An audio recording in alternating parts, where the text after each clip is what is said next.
So yes, so Adjor, what do you make of the title race? Interesting one in Spain. We are happy that the two top giants in Spain are giving us entertainment and good football in Spain.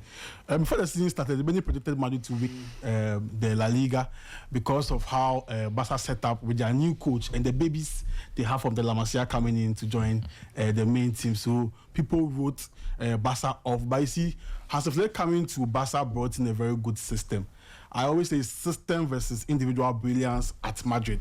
I mean, what he has done with the kids and the Barca team, with maybe the experience of Lewandowski and also Chesney, it makes sense. So when you go to Madrid, the team became a little bit distorted when Toni Kroos left. And Don Carlo, I think we advised him to leave. You see, you leave the stage when applause is high. And Don Perez, because they are the best club probably in Europe, the luxury not to buy players were there for him. He just went in and brought in like free summer signings and they were okay. So the job all became like the responsibility of what Don Carlo to try and get them another title again. And it became difficult because you've lost your engine in midfield. They don't play good football again, but they'll get you the win. And their fans, some of their fans will argue, some will say, yeah, it's true, we agree with you, Adjor, because the Madrid play right now, they'll just find the goals from Mbappe and Vini. Individual brilliance. But isn't that what it's all about? No. You see, when you are the biggest club in the world, like you call yourself, we have to see tactics, we have to see good play, and we have to see the wins all in one. You lost on your course and your system changed. Kylian Mbappe didn't start the season very well. He was a little bit jittery at the beginning. Then he took pace and started scoring goals. And now they are starting to win games. So it was very difficult for them at the beginning of the season. Then this Barca La Masia type of boys, they came in slowly with Hansi Flick. And Flick has shocked me personally because if you look at what he did in Germany, people call it the one season wonder. With only Bayern Munich during the lockdown season. But he came in with a very good system. It wasn't even complex. What was he doing? Balde at the left back. But when they're on the ball, he was allowed to become a left winger. Rafinha and the occupying half spaces at the 10. And they were getting goals from Rafinha, who had a bad season the previous season. So it's a system versus individual brilliance. So who's going to win the league at the end of the season? And for me, I'm going with Barcelona because of how they play, how these kids are playing to the system. When you go to Madrid, when the system is failing, there's nobody to score for them. Mbappe cannot be scoring all the time for them. So I feel like Don Carlos should have left because Don Perez didn't sign or bring him quality players. They flexed the system or the transfer window last summer. And it was haunting them. But because they have some individual brilliance, maybe in attack, and sometimes in defense, it helps them. Look at that Asensio guy.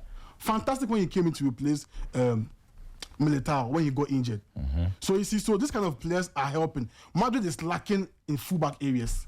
And the fans are aware of that. So I don't even know how, if they win the league, I'll be like, how did they do them? Because it is crazy. Maybe because they are Madrid, they're the biggest club in the world, literally, when it comes to Europe. Because Mbappe is on top form again, and Bellingham is now playing well. He had a bad first half of the season, but second half of the season, he became a little bit compact and composed, and was now playing well. So I'm not seeing a coach imprint in the Madrid team entirely. I always say this, that if you give Mbappe a coach with a double plan, a plan A and a plan B, he would probably near the numbers Messi had in a calendar year, like 91 goals. Wow. Not maybe get close to the 91 goals, but he get, because Mbappe is a fox in the box. He is that good in the box. It's when he came to Madrid, we came to realize that okay, even Mbappe in the box, sometimes a little bit jittery, but he needs a coach with a better plan. Don Carlos is becoming a little bit archaic. No, so the departure of Toni Kroos is the reason why you think Real Madrid have lost identity. And also because Mbappe came in and he couldn't gel early with them. And because Don Carlo is lacking some tactical prowess as a plan B with them. Don Carlo lacking tactical prowess? Yeah. I haven't heard that. You heard it from Adjor, honestly. Yeah? Yeah, because Madrid fans will tell you that, Adjor, we are not playing good football, but we are winning the games. When the going gets tough and you meet Barca again, for me, I feel like the only time they can score Barca is when it's a Champions League final, because they have that experience more than Barca. But when it comes to this La Liga games and Copa the away games, home and away, Barca will discipline again because they have the tactics, they have the plan to go. So Barca are playing with the plan for me. Madrid are going with the inshallah and individual brilliance for me. That's why I want Don Carlo to leave. You know what will happen? They're looking for a new coach here. They will convince him to stay again for another 1 year and bring in again free transfers without going to get Madrid lacks fullbacks. I can tell you that. Garcia is not cutting for me. Yeah. Vasquez is not that guy for me. They are bringing in Arnold, no problem. In midfield too, who will come and replace Modric? They are not giving Adagula a chance. They don't have a left-footed profile at the right wing since Di Maria left. Yeah, but they've adapted fine. But until when? Rodrigo is not even a natural right winger. You get me? So when Vini is struggling for form, when Vini is not on form, you see how they are struggling. So they know how to find a way to get the wins for their fans. But the real deep Madrid fans know there are problems in this team, and they have to solve it in the transfer window coming this summer. That is where Don Carlo comes in, and I feel like he has been worrying them because they're the biggest club in the world. They will attract all the big players on free transfer, so they will come to them. But you have to spend the money. Okay, so I think you've identified Real Madrid's flaws, but what makes you think that Barcelona has that superiority? Is it the energy of the La Masia boys, Pedri, Gavi in the heart of midfield, running circles around? Do you think they have the best midfield in the world? Yeah, the chemistry they come with is crazy. Right from the defense. When you look at Barca's build up from behind and Madrid's build up, look at what Kubasi is doing with Inigo Martinez. A solid partnership. When you go to Madrid, it's Rudiger and who sometimes I say sometimes Alaba who just came back from injury. So when you go to even the centre back partnership, Madrid can't kind of fall short because Barca has cemented Inigo and Kubasi playing well. The only problem with Barca is sometimes their high line, but the chemistry is solid. The system is understood by the players. Balde, Koundé, who is now one of the best right backs in world football, and Yamal, they know their roles very well. They have. Can I surprise you? If I tell the Barca fans or Madrid fans that when you look at both teams' bench, it's not really maybe a solid 8 over 10, but Barca has some kind of a good bench than Madrid because they have Dani Olmo on their bench.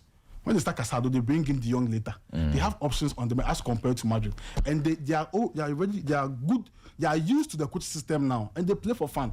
The system is one way, but you can't catch it. Immediately, Balde overlaps and occupies the left wing spaces. Rafinha occupies the half spaces in the middle, and it's so difficult to break them down. It becomes a double 10 with him and either Olmo, with champion Yamal on the right side, hugging the line. If Koundé will overlap, sometimes he doesn't overlap. So the system is working for Barcelona. That is why Lewandowski will miss like more than 15 goals this season, but he's still leading the PGT to win the goal kick. Because they create lots of chances. Lots of chances, my brother. Yeah, okay. I think that those are some very solid submissions. But still on the race for La Liga. Let me come to Sports Zlatan. Zlatan, boss.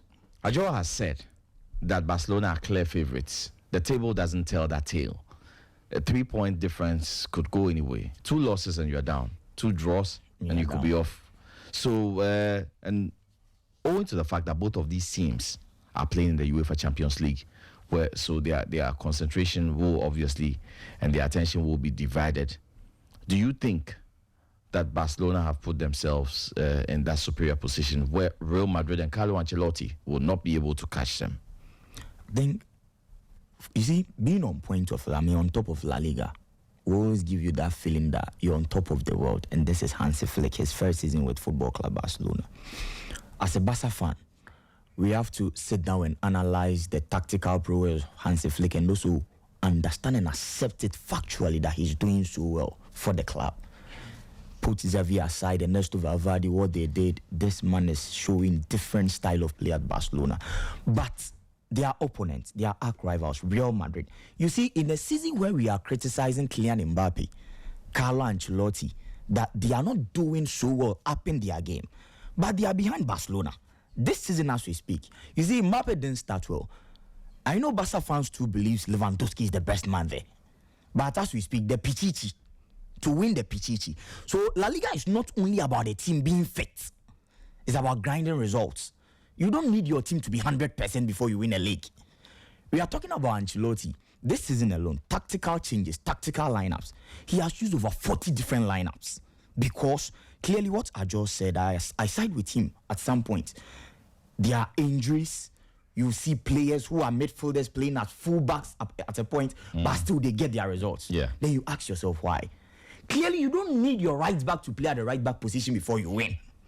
You need your coach to side the player ahead of a game to get your result because you take the La Liga game by game. So do you think that the tactical prowess of Carlo Ancelotti that Adjor said is down? To me, it's not down. Because this club, as we speak, this season alone, they've played matches in La Liga. Half of their fixtures, they've played players who are not natural fullbacks there. But they've got half of their results. And they've lost both of the Clásicos. Exactly, against Barcelona. Even the Champions, You see?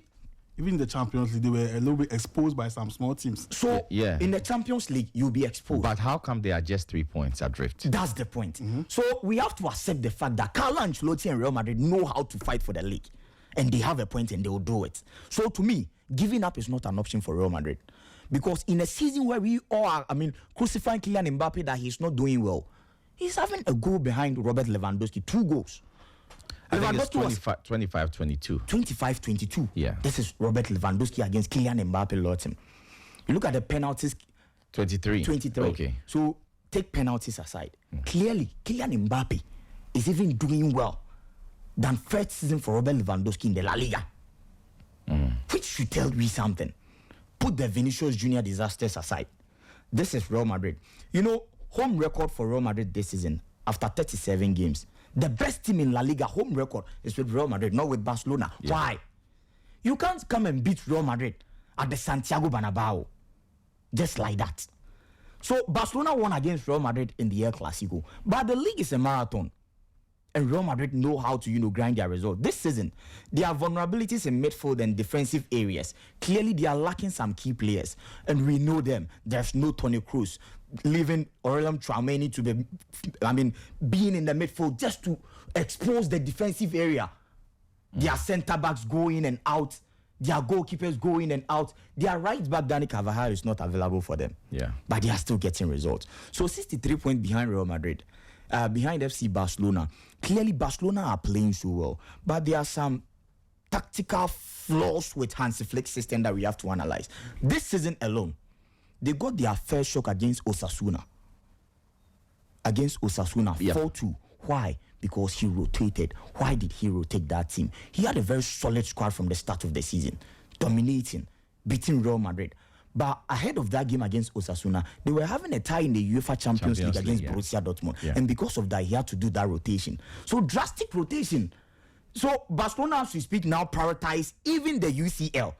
Because in the past 5 years, they've been yearning to win the UEFA Champions League. So he's one coach who prioritizes the UEFA Champions League ahead of the La Liga. And we've seen it.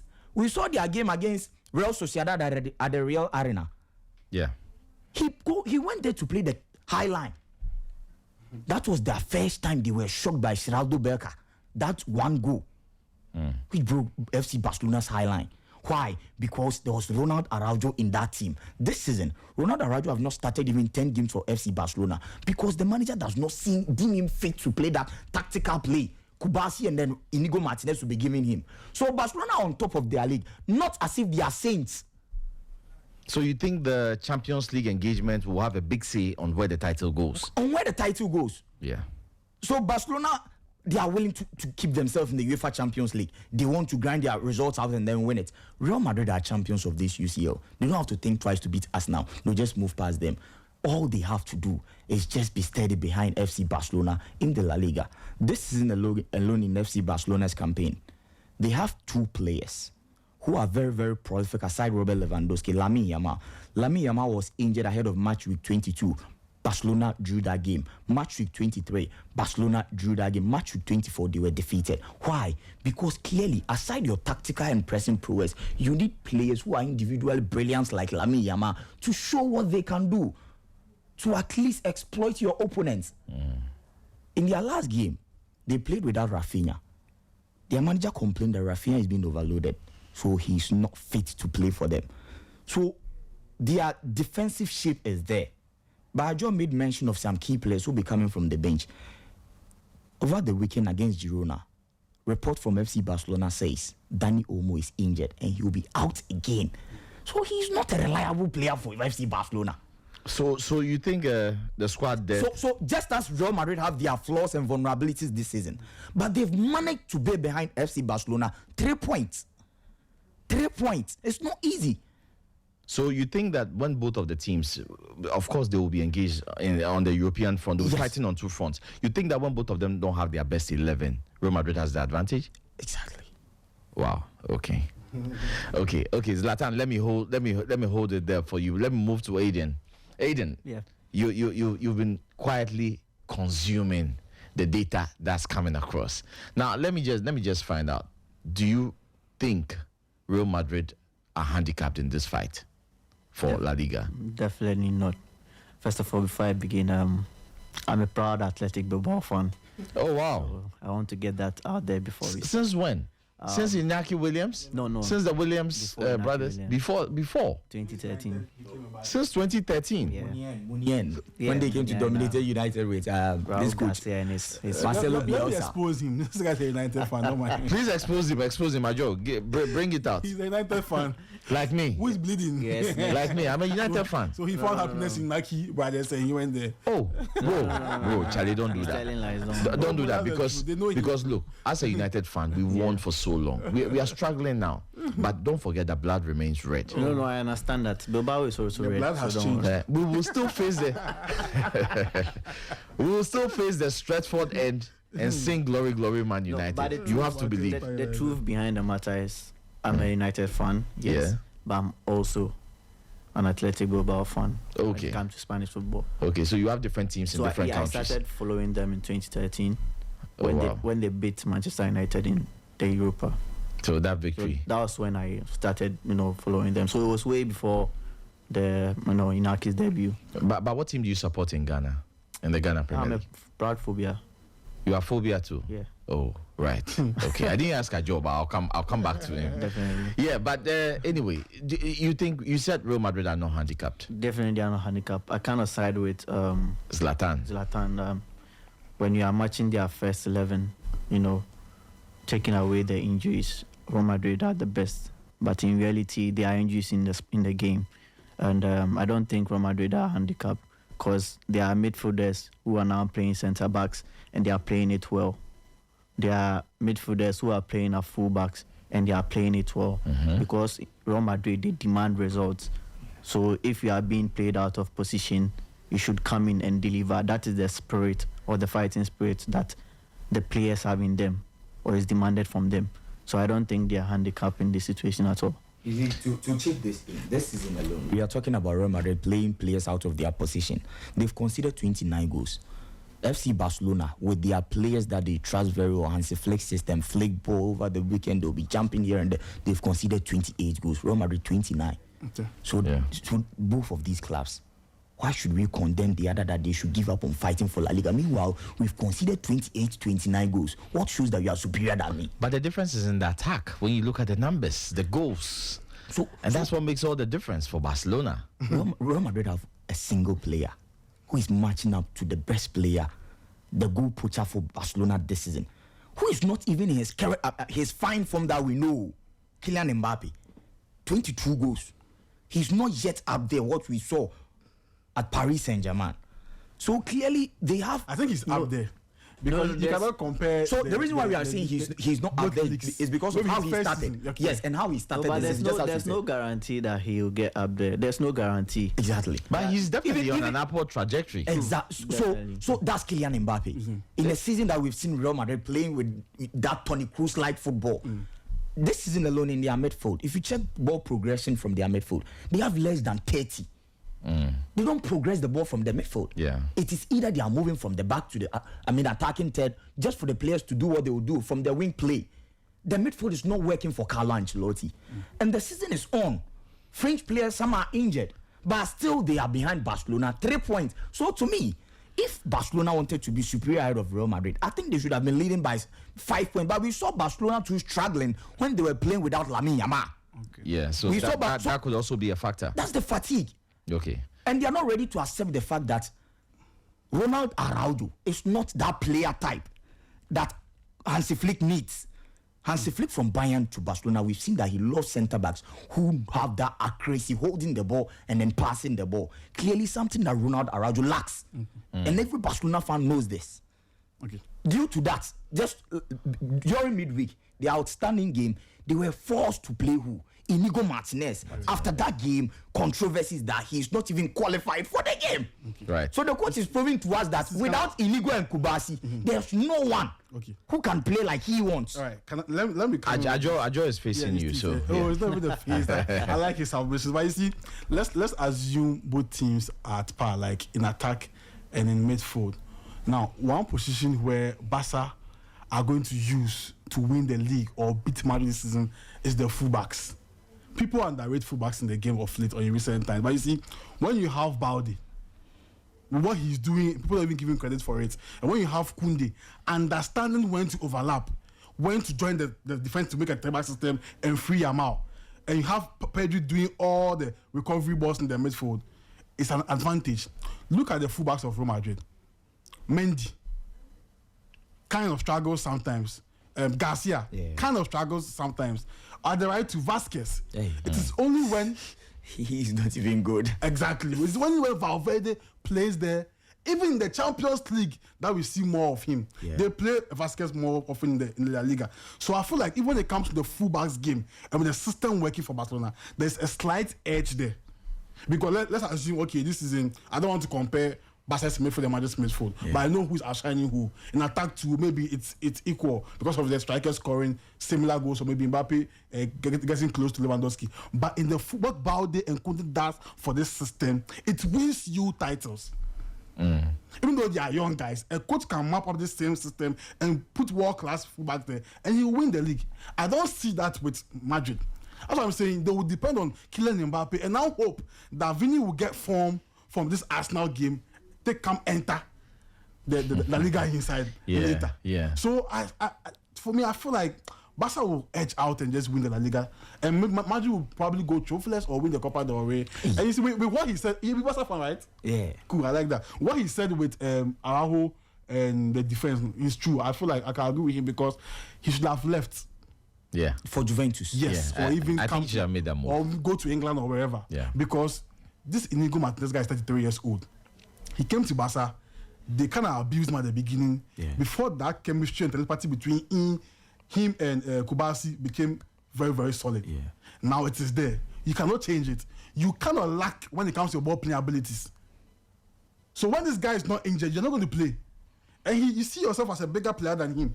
But this is a system football that you are playing. So you will be on the bench, and the time will come. He will start asking for maybe game time. This is and kind of distort the team. Yeah, most of his games that he started to, he distorted them. Yeah. That foul against Monaco. Yeah. Offside, like he's not up there with So Hansi Flick they system. should have He's let a very him- good player. Oh, but adaptation good to the defender. new system to Flick And is he will not suit working. the EPL more than any other league. So He- you have gone to Chelsea. And they are Oh, Chelsea, he will play. He'll be a starter. Yeah. Chelsea, Disasi. you don't need that ball playing that much from him. You get the roughness from him, balancing with that core or whoever will pay him. Chelsea. But what Flick is doing, even Inigo Martinez, who's a Spaniard, his ball playing is underrated. Yeah. I agree. They play more I agree with the that. ball. He will struggle there a bit. But It's not his fault. So what? Basically, I think I can come to the conclusion that you guys are saying that squad depth, injuries, and system. cumulative fatigue, and the system that they play. So 4 factors. Aiden, Europe beckons. Real Madrid don't play in Europe. We know they have the spirit, the mentality, the grit. You saw what they did to Atletico Madrid. Solid. And this is a Real Madrid team that is not really unsung per the analysis you guys have put on the table. If they end the season without a trophy, would you call it a failed season, judging by the circumstances? It's not okay. So outside the circumstances, Real Madrid going unbeaten is a failure. It's something that usually doesn't happen. Trophyless, you mean? Yes, trophyless. If they even win one trophy and it's not the Champions League or it's even just the league, they don't feel that the season is so successful. There are 9 matches to go. Yeah, they are 9 matches to They've go. dragged Barcelona with this half-baked team, in inverted commas, all the way to the last 9 games. Yeah. Probably will go down to the wire, the very last day, the very last goal. Both of And them. you say that if they're able to drag this team across the finish line and narrowly miss you say it's a failed season for them. It's a failed season. They demand that thing. Like, they don't settle for less. That's the standard of Real Madrid. Even per the previous achievements Carlo Ancelotti has chopped. Adjor, do you agree? Yeah, total failure. And I see them going trophy. It's funny. So that's the You see them going trophyless? Yeah. So Zlatan, you think they'll go trophyless? No, I don't see Real Madrid going. They'll win the Copa del Rey and they'll reset again. They need to reset the club. No, but I think over the years, Real Madrid have done well in transitioning. Their teams. They haven't been But lucky. last summer, they were bad. They flexed the window. Yeah. Well, you could say that to an extent. It came back to haunt them. And that's why I always say Don Carlo should have left for somebody else to come on board. I have an update here for our listeners from a top source in Spain. You know they call me Pantan Fabricio. Yes. I have to drop the phone. Don Carlo wants to leave. Yeah. Update coming this morning. He wants to leave because he has heard that they're talking to Xabi Alonso. Yes. No, but they were talking to Xabi Alonso even before the season started. report to from Germany to saying that Xabi says he wants to stay. That's PR because they want more money for the guy. And his son confirmed he will leave the club. David. Yes, he has offers from other clubs. So, and Don Carlo will talk to Brazil again. The national team. So for me, I feel like he should just leave. Carlos should just leave. Yeah, leave. You've done. You see, they can convince this man. Don Carlo, give another 1 year. We'll bring you the players, and this man, this legend, will begin to forget everything he has done for football. But my point is, we shouldn't push the blame only on Carlo. That's what I'm wondering. He's doing so well for them. Yeah, because it's a makeshift job job to get players for him, but he's still behind FC Barcelona with 3 points gap. And he's in the UEFA Champions League. He won it last season, even though they were not performing, but he won it last season. An experienced man. Yeah. So it is there to work out. One thing I feel I have problem with when it comes to playing the likes of maybe let's say Arda Güler. Look at how we had to rant before he played the young boy, the centre back from Spain. What's his name? Raul Asensio. So he believes in ready. So he doesn't believe. But this same Don Carlo, because he doesn't want to experiment. No, that's not time to experiment. But look at what Asensio is doing for Madrid right now. Some of the boys are hungry enough to play. Yeah, but it's a risk. Yeah. But it's worth it worked with Asensio.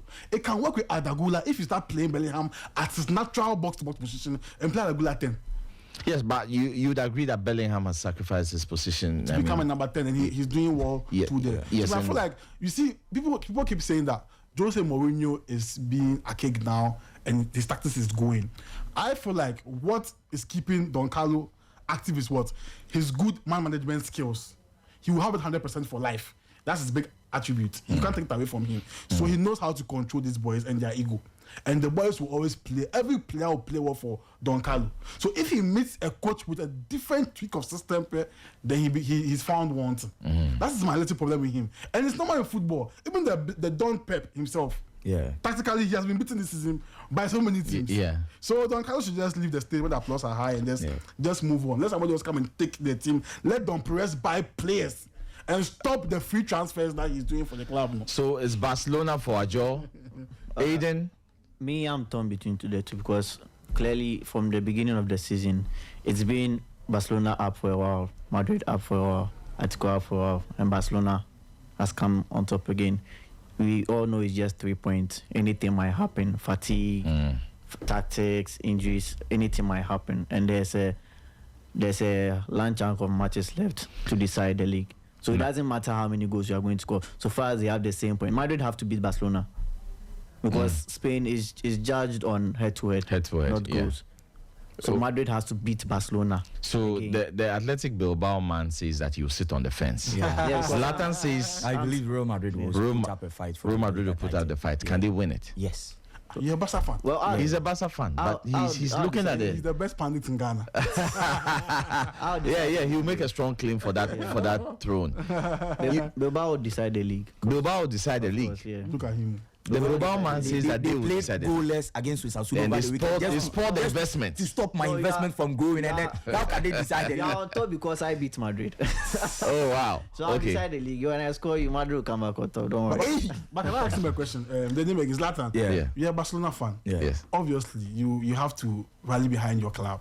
So why are you against your club? It's rare in football. But he's not being sentimental. I like that. But I mean, obviously, because they are playing well, and he has credited them, and they're on top of the league. Because a point came where Madrid also messed up, and Barca took over, and vice versa. So where we are now, that Madrid is leading by 3 points. So I feel like you should give your team some credit too, because So the La Masia boys are cooking. So the La Masia boys are cooking. Yeah. I understand that. The credit you have to give it to Hansi Flick, doing so well, coming to highly dominated tiki-taka play just to infuse your pressing system with tiki-taka, and now everything is working for them. But Barcelona sometimes get complacent, and I saw that. And you see, Hansi Flick is charged with 2 goals. It is either he focuses on the UEFA Champions League or the Spanish La Liga.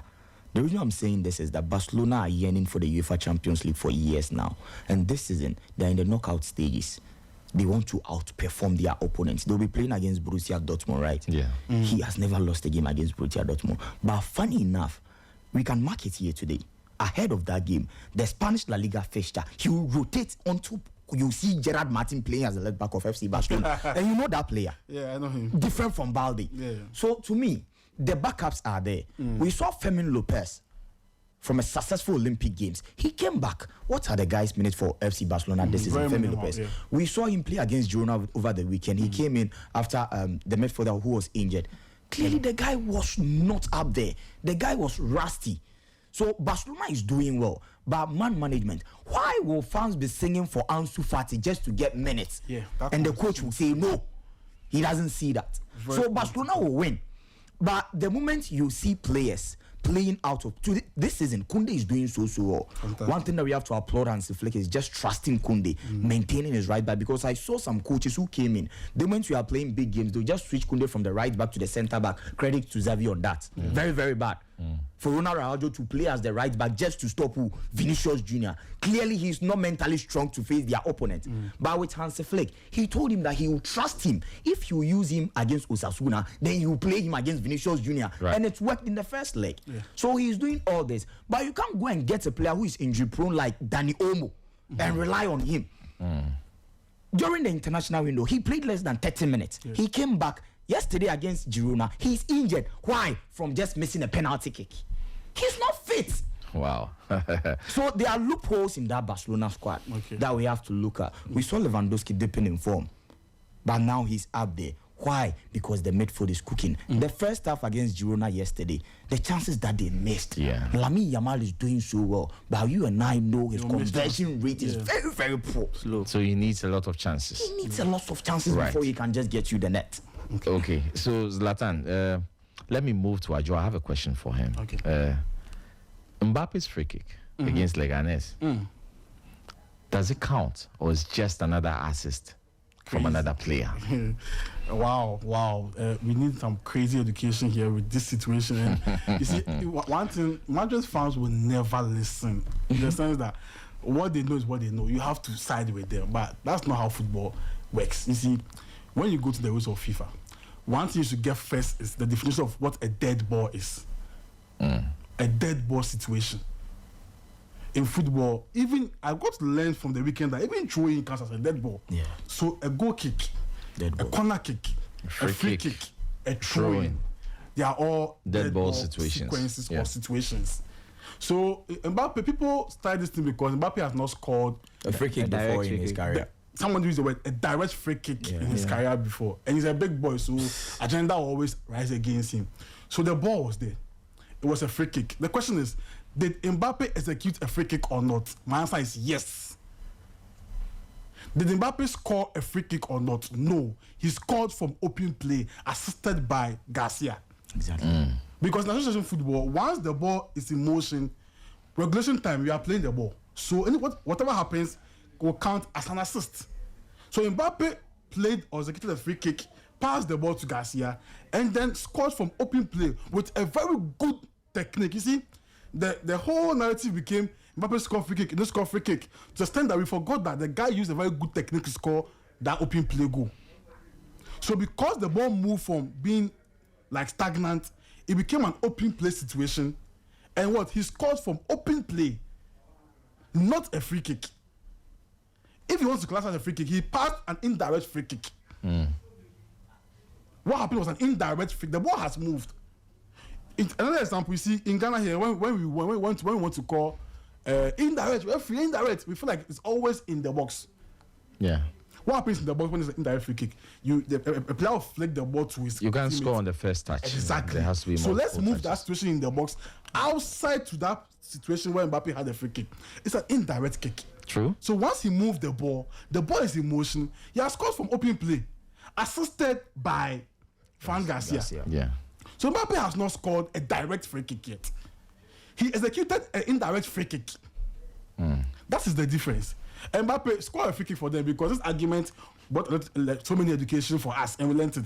Another example, people were saying that, okay, then why is it that Messi's situation with Suarez so many years ago, when he passed the ball penalty. in the penalty, what would we call that one too? And I was like, okay, let me give you an example. Recently in the Champions League, you had Alvarez touching the ball. Yeah, double kick. 2 touch. And the ball was in motion. And what happened?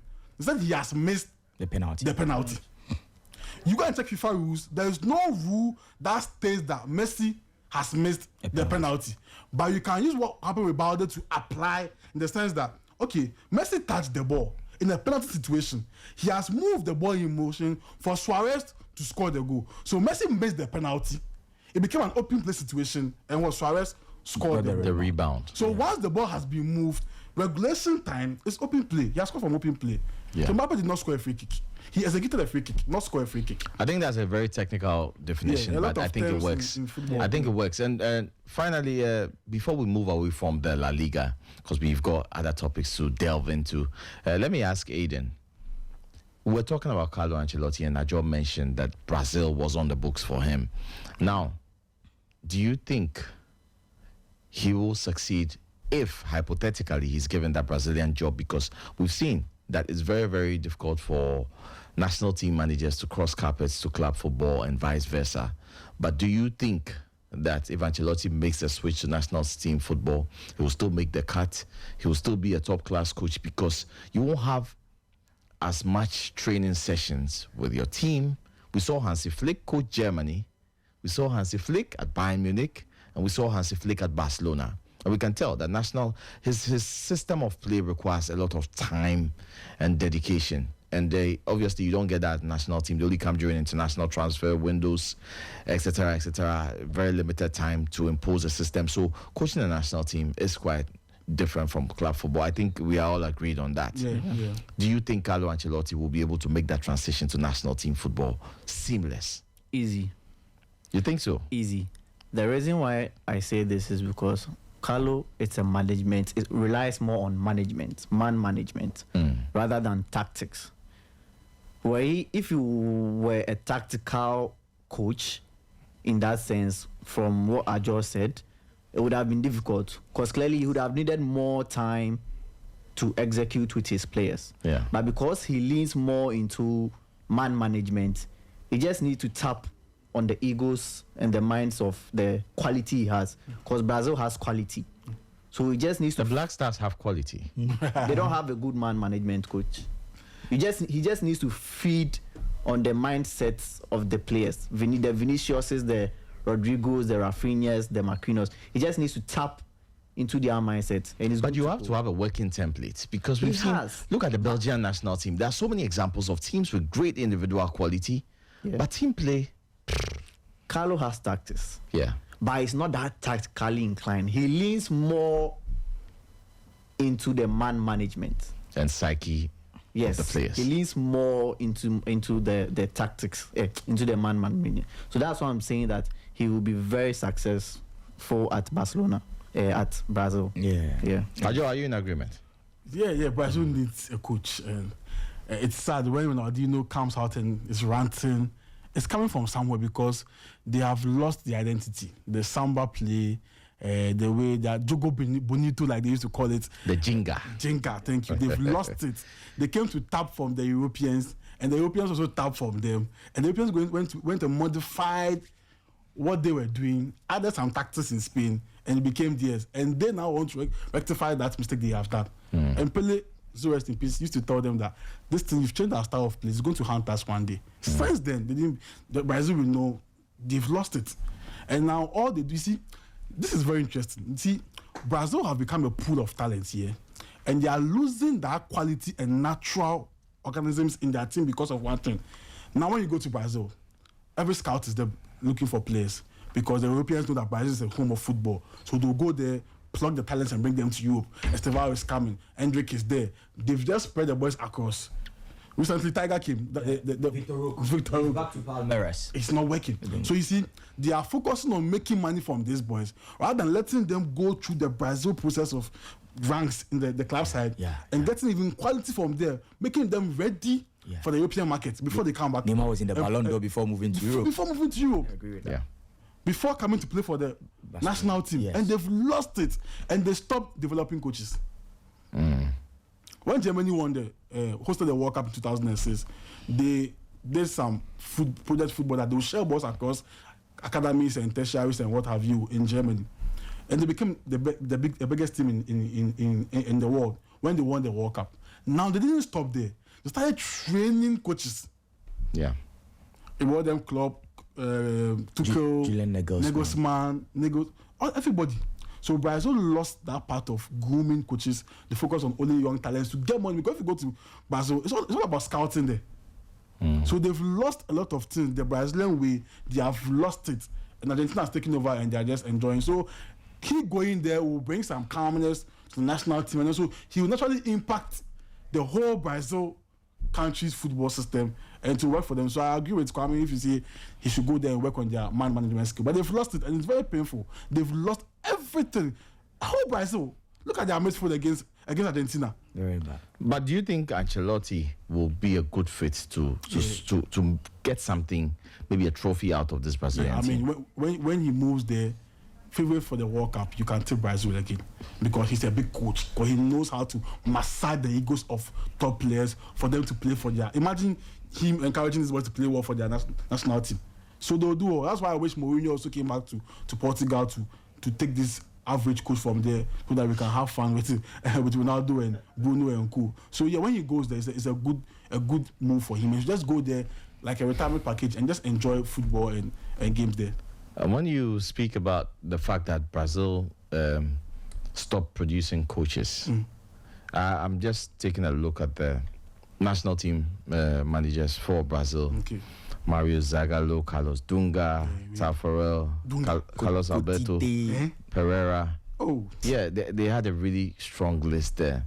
And you think they would like a foreigner to handle the reins of the football. Leave from what England did. England too. When they brought Fabio Capello, Spendo and everything. England too has gone for a foreign manager, so they can take a leave from that and it will help them. I mean, it will help Vinicius Junior and Co. So not only Vinicius, you see, with Ancelotti's topic, it's very delicate. And then I love, and I know Brazilians are listening to this show, because we are talking about one man who believed in, football dynamics at the age of 30. When he was in the football university in Italy, Coverciano, he wrote something that Futuro del Calcio più dinamicità in Italian language clearly means the future of football, more dynamism. So we saw a tactical Carlo at AC Milan got to a point they needed their team president, Silvio Berlusconi, to let him change his 4-2-2 formation. We saw a tactical coach in Carlo Ancelotti when he was with Andrea Pirlo, Inzaghi, Gattuso, because they were playing that Christmas tree. So today, if I hear someone tell me that Carlo Ancelotti is not tactically good, the reason is, since the ages, at the age of 32, he believed in football dynamism. So when he went to school in Coverciano, he wrote this thesis, and clearly he has followed it and he has enjoyed success with Real Madrid. You don't need to tell Vinicius Junior to dribble. You don't need to teach Vinicius Junior how to dribble. All you need is man management, just as Aiden said. So the Brazilian national team that we are talking about, nobody can convince me that a national team on planet Earth, even a country on planet Earth, produces more talent than Brazil. That's why it got to a point their president was forced to even tell them that if the players from Europe come and they don't perform, they will force themselves to play with players in the Brasileiro A. Players from Palmeiras are now joining Chelsea. Players from Paranesi are now joining Barcelona. So what shows that they don't have the talent? Clearly what they lack is a template, a design, a way of playing.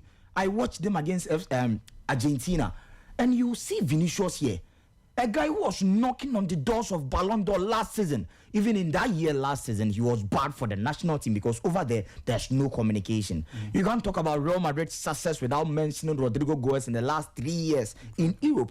But with the Brazilian national team, in the first half against Argentina, he had only one touch of the ball. You can't talk about Rafinha this season without Barcelona. He's up there even knocking on the doors of the Ballon d'Or. But we saw Rafinha ghosting against Argentina. Matheus Cunha, fantastic form under Pereira for Wolves. We saw him against Argentina. They've even given the chance for Murillo from Nottingham Forest because Nuno is cooking with him. Leo Ortiz, Wesley Bento from Al Nassr. He was their goalkeeper.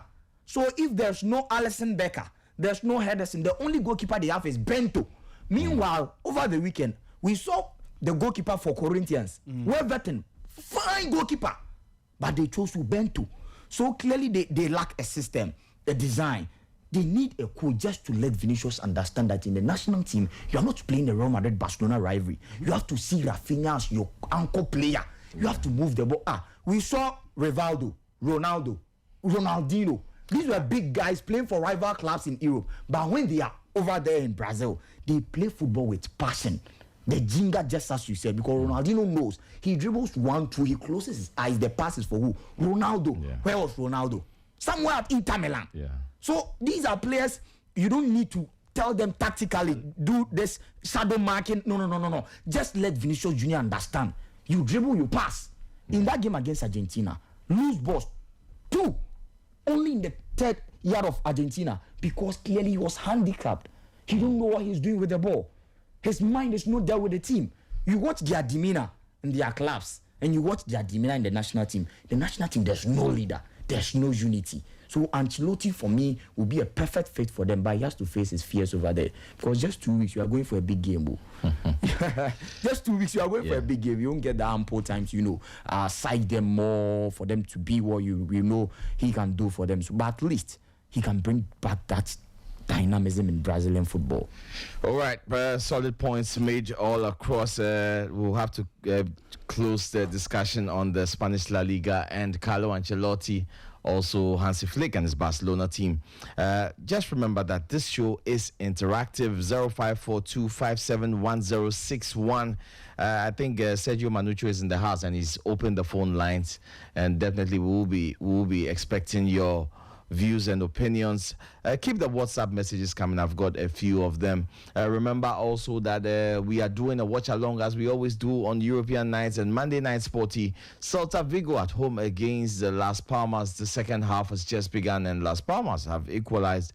It's 1-0 in that Spanish La Liga fixture. Lazio also in the Italian Serie A against Torino. And currently, Maurizio Sarri's side are leading by 1-0 in the 57th minute. Marusic scoring for them. Also, we have a big one in the Africa Cup of Nations. Under 17 currently ongoing. Just 13 minutes gone. South Africa versus Egypt in the under 17 battle. And guess what? South Africa took the lead in the first minute. And within 13 minutes, Egypt are leading by 2-1. So we'll keep you updated from all the happenings around the globe when it comes to live scores. But for now, do join in the conversation. 0542571061 or 0302779139. This is Sporty FM coming to you live. 106.1 megahertz in Accra, 102.5 megahertz in Takoradi, and 91.3 megahertz in Kumasi. So, guys, we'll flip the script. I have my first caller on the line. Hello, good morning.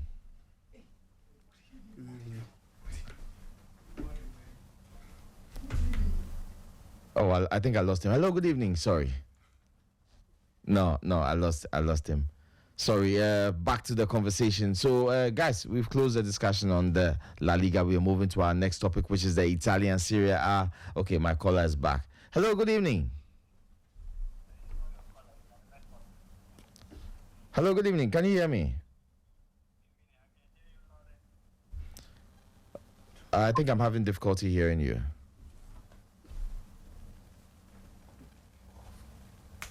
Okay, I think we lost him. Just please kindly call back. We are discussing the Spanish La Liga and now moving to the Italian Serie A.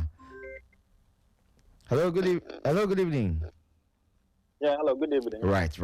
This is Sporty FM. Your name and where you're calling from, please. This is Noble from Marginal State. Oh, Noble. How is it this evening? Yes, but it's a bit tough. Are you enjoying the conversation?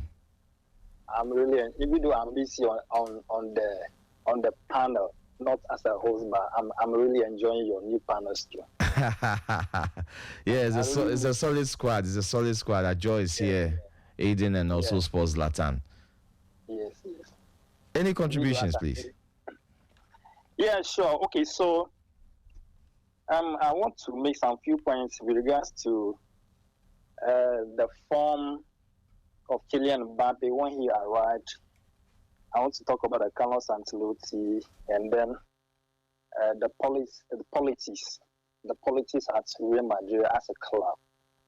So what I want to say is, I want to pick it from when Cristiano Ronaldo arrived from Manchester United to Real Madrid. When he arrived in 2009, the manager then at Real Madrid was Pellegrini. So when Cristiano Ronaldo arrived, he was actually restricted from what he was, the freedom he was enjoying at Manchester United, playing as a winger, bending his games inside and striking or scoring, as even though not a striker, but playing the role as a striker. And it was a free role given to him by his manager, Alex Ferguson. However, when he moved to Real Madrid, he was restricted by Pellegrini, and it was a tough moment for him. The goals were not coming.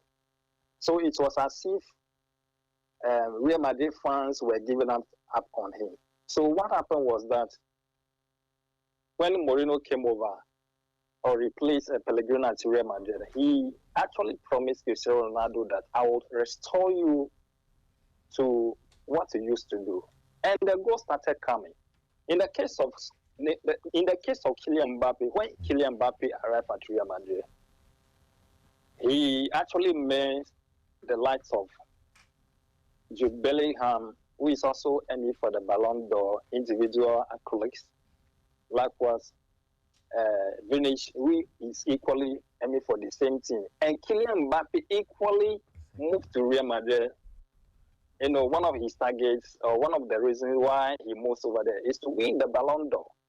And he ended up being among these guys. Everybody wants to, all of them, they want to score. So you could see that individual, satisfaction was over there. They were not trying to play as a team. So Kylian Mbappe was actually struggling to find his rhythm that he was displaying before he moved over there. So what happened was that quickly, the manager has to bring them together to let them know this is the reason why they are here. And then they started playing as a team. And then his colleagues, Kylian Mbappe, his colleagues, Jude Bellingham has to sacrifice free spaces for him.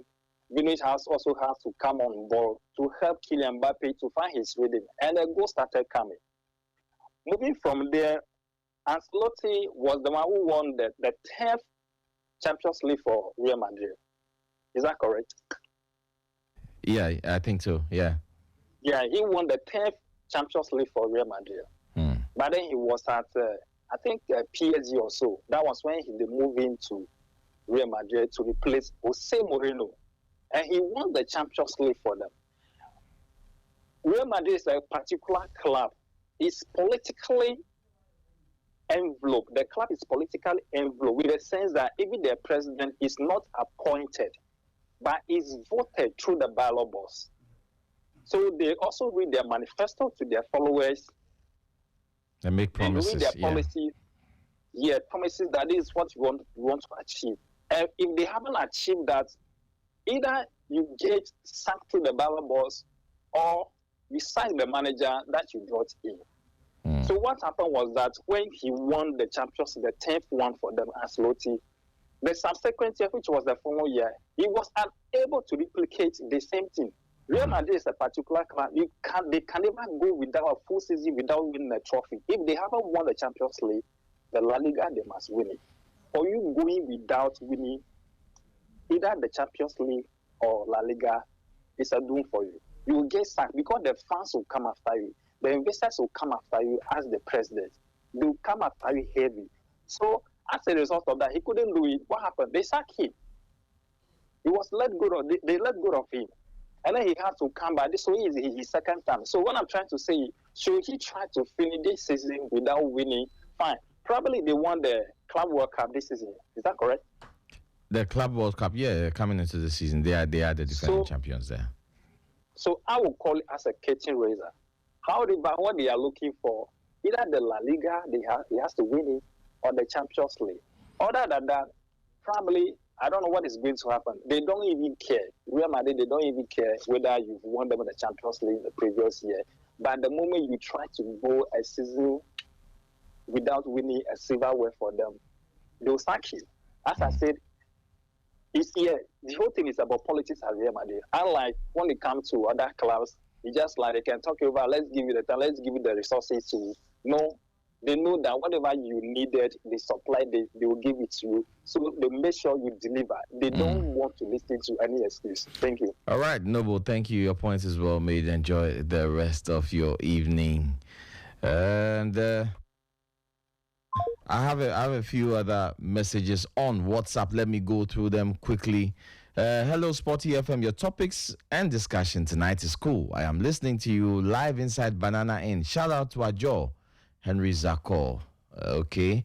I have another one that says that, good evening, Eustace. I think Real Madrid has been slow this season compared to Barca. If Mbappe should have started way earlier, it wouldn't be a competition. Nanaya from Kaswa.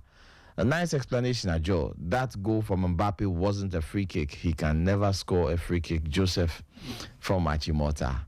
What a show. I am enjoying my evening and holiday with Monday Night Sporty. Packed squad. Eustace, tell Adjor I will give him my sister for free. He's spitting facts about Real Madrid and I love it. Kelvin from Medina. Hello, SportyFM. Our holiday is sorted out with this show. Kudos to the team, but I disagree with your panel. Barca is on form and Real Madrid cannot catch up with them. Morris from Tema says so. Hello, Sporty. Nice show. Tonight's pairing is massive. Adjor should be coming more times because he is fire. I think Real Madrid will beat Barca to the La Liga title. Kweku Kanu from Botre. And Eustace, good evening. I think Barca has been better than Real Madrid and will continue to win the league. Luis from Ablekuma. And so lots of messages coming. I'll definitely read out your message. Please do keep them coming on 0542 571061 0542 571061. I will pick two more calls, after which we'll switch to our next topic of discussion. Do I have a caller on the line? Yeah. All right. Hello, good evening. This is Sporty 106.1. Your name and where you're calling from? I'm Leviticus from La Paz. Leviticus, hobby. Everything fine for you. Everything cool? Everything Irish. Nice one. You feel the buzz? I prefer everything. Nice one. Nice one. I beg, will they listen to you? Yeah, concerning the Barcelona on top of the La Liga table, as well here today, as Barcelona has to win the La Liga. They say football is football, but the fact is, if a match should go injury today,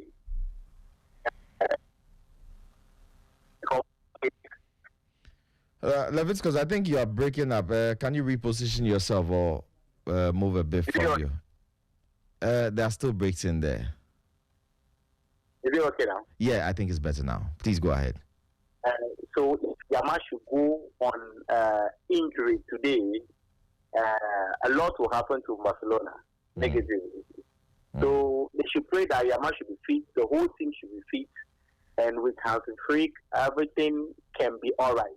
But tomorrow is not promised. But Real Madrid, we all know how they can come back and do everything so well at any point in time. So as long as Kylian Mbappe is having the best of his season currently, if Vinicius should also step up a bit, they will also worry in the limelight. But then, I wish the best to carry the La Liga title. But for the Premier League, we all know what Barcelona wanted to do, but Real Madrid have been doing it for a very long time. So Barcelona should just work hard, and they can win what they have to win. But to win the two, it will be very hard for them.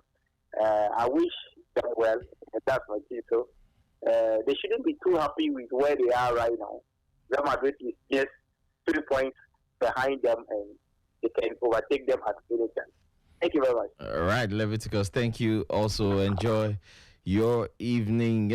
Just be informed that Egypt have made it a 3-1 lead against South Africa. It's 3-1 to Egypt after just 25 minutes in the African Cup of Nations under 17 fixture currently going on.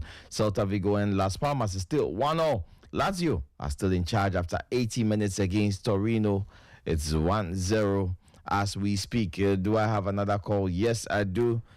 Hello, good evening. Yeah, evening. I'm called Obed from the Bank City, Spintex. Obed from Spintex. Okay. Yeah, I want to talk something. Zlatan, before I will continue, I want to talk what I want to talk. Okay, I beg you. Face Zlatan, he's here. Zlatan and make a free sport analyst, but I feel they listen to one for President. So I want to make you really make it a camp sporty offering, so that I didn't feel I don't go like. You feel Zlatan, eh? Yeah, I didn't feel Zlatan for a reason. Yeah, I mean, it was a Barca fan. I mean, my problem is, it's just like this Wednesday, Barca get the Copa, Copa the the return level to go play. If they win that match, then I'm going to see the boys in my mind. They won't do something to this season. So right now, wait. If they could take the title to her, it means the game Madrid they will play again. Yeah, if they could win Madrid for the Mahoma, then they will make the title way to go. They could take that, will make the jiggy. That is what me I want to. Right. Solid. Nice one. Thank you so much for calling. Do call another time. So 0542571061. Sergio Manucho says I can pick one more call before we move to our next topic. 0542571061. Do we have a caller? Yes, we do. Hello, good evening. Your name and where you calling from? People pay to see me. All right, Charlie. How be? Yeah, I did. I've heard them this. Oh, I've heard them. How is it? How be, Charlie? We did everything inside. Everything cool, eh? Hey, today, everything nice. Adjor come to the studio. Adjor himself come here. Charlie, no be small strings we pull before he come here. As I see this thing say post now, I say, hey, this guy the country guy Madrid fan. Charlie, if he install, if so they do Madrid fans. I tell you, if your friends them, if your friends and up and down. By their deeds, we shall know them. Charlie, make I hear you. It is simple. Last time you talked this issue, I thought you said, Charlie, Ancelotti for just left Madrid. See, like that relationship is over. It's becoming toxic. Make it just left. You see, one thing. Me, I hate Barcelona plus now. See, nothing if you do it go make I go love Barcelona because you know, say Charlie, Chelsea buyers, I never go like Barcelona. But Flick has built a machine, okay, and it's just like he's just slotting in personals into the machine. At the beginning of the season, we saw everything as that. At the high line, he was playing and everything. Got beaten once, twice. He became pragmatic. He quickly fixed it. And now Barcelona is playing some beautiful football. See, you can't just hit Barcelona this season. Okay, you can't hit Barcelona. I look at Madrid matches and I look at Barcelona matches. And sometimes it gets so boring watching Madrid play. Like, it becomes so boring. But the table says a different story. The table says it's really close. It's very close. But who has the edge? Definitely Barcelona has the edge. But the leadership of the table has changed hands many times this season. Atletico Madrid has been in there. Yeah, Real Madrid, Barcelona. But so nothing is certain until the last day. How long is Madrid going to keep up with that? So the day that Mbappe doesn't have a good day, Vini doesn't have a good day, Rodrigo doesn't have a good day, what happens? But it could also be the day Yamal doesn't have a good day, or Yamal gets injured. Because Yamal got injured, and we saw the slumping form from Barcelona. So you know that, I mean, in as much as they are playing good football, Lamine Yamal is one of the key men that need to remain fit until the last day of the season. That's very true. Yeah. That's very true. But Adjor himself did there. If you talk to they talk what the statistics, they talk the eye test. And if you put the two together, everything they favor Barcelona this season, I don't see Madrid taking the La Liga. Even though it would be so helpful seeing Barca kind of like lifting the La Liga trophy, but everything points to them taking lifting it, and it's as simple as ABC. All right, okay. I think your point is well made. Yes. But you tell me, Adjor make quiet to play back day today. I don't know be quiet like that too. Right now, Did he ask you a question? Yeah, we did. Like 11 a.m. PM, we did. Yeah. No problem. Big ups, bro. All right, bro. All right, nice one. I think the phone lines have been closed, so we'll have to come back to our roundtable here in the studios. Keep those WhatsApp messages coming in 0542571061 0302-779-1394 for our studio line. And guys, it's very interesting. It's very interesting. But as things stand, there have been goals all over Europe. And let me update the house and all the listeners around the globe. Lazio and Torino is now 1-1. Lazio have slipped, and in the 82nd minute, they conceded an equalizer against Torino. That hurts them in their bid for a Champions League or top 4 finish. It's 1-1 in that particular one. And Celta Vigo have also been pegged back, and Las Palmas have turned it around. It's 2-1. I think the goal is currently under review from the VAR. And Egypt and South Africa is also raining goals. 3-2 after 32 minutes to Egypt. South Africa not letting their foot off the pedal. Really, really interesting across some of the games. I remember all these are available on your SportyBet app. Is an opportunity to make some cool money, especially in the diamond. It's a live and play option. I've always said that it's a great one for investors. And now we move to our next topic. I will open the phone lines later on at some point in the conversation. But let's move on. And we are going into the Italian Serie A. It's very, very tight at the top of that one. Inter Milan and Napoli all season long. Inter have been very clinical, scoring 67 goals and conceding 28, whilst Napoli have scored just 47. And like the curious case of Real Madrid, are 3 points behind Inter Milan. And I'm going to start with Adjor once again. Napoli, Inter Milan. Crazy one in Italy. What a title race this is turning out to be. Very, very pragmatic approach from Antonio Conte and his Napoli guys. I think they just always manage to churn out a professional result. Nothing flamboyant, but they do the job when it's required. And Inter Milan, we're very surprised that after 67 goals, they have Napoli 3 points behind them. Yeah, Inter were favourites from the beginning of the season, but they relaxed when the season began. But you see, Conte is Conte. I like coaches who learn.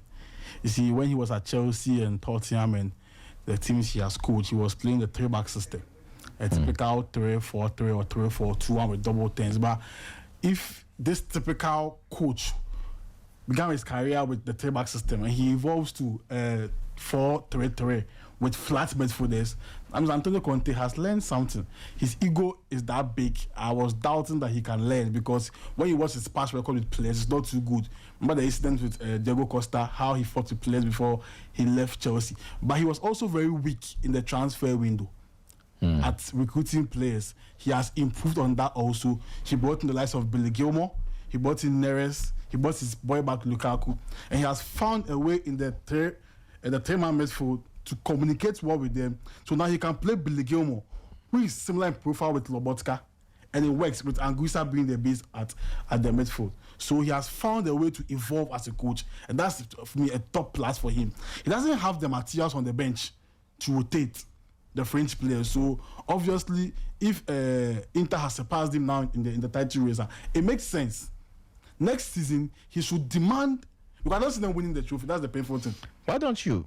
Because when you look at it on the face of it, they have the best defense in the Serie A. It makes sense, but they don't have the quality in depth as compared to Inter. Inter has done so well, bringing in Inzaghi and what they are doing, how they time the transfer window with Morata, their sporting director, and they get quality players and some old experienced players on board. So they will probably beat them or edge them with the quality they have on the bench, and how when they rotate, they can win. They'll have an eye on the Champions League again.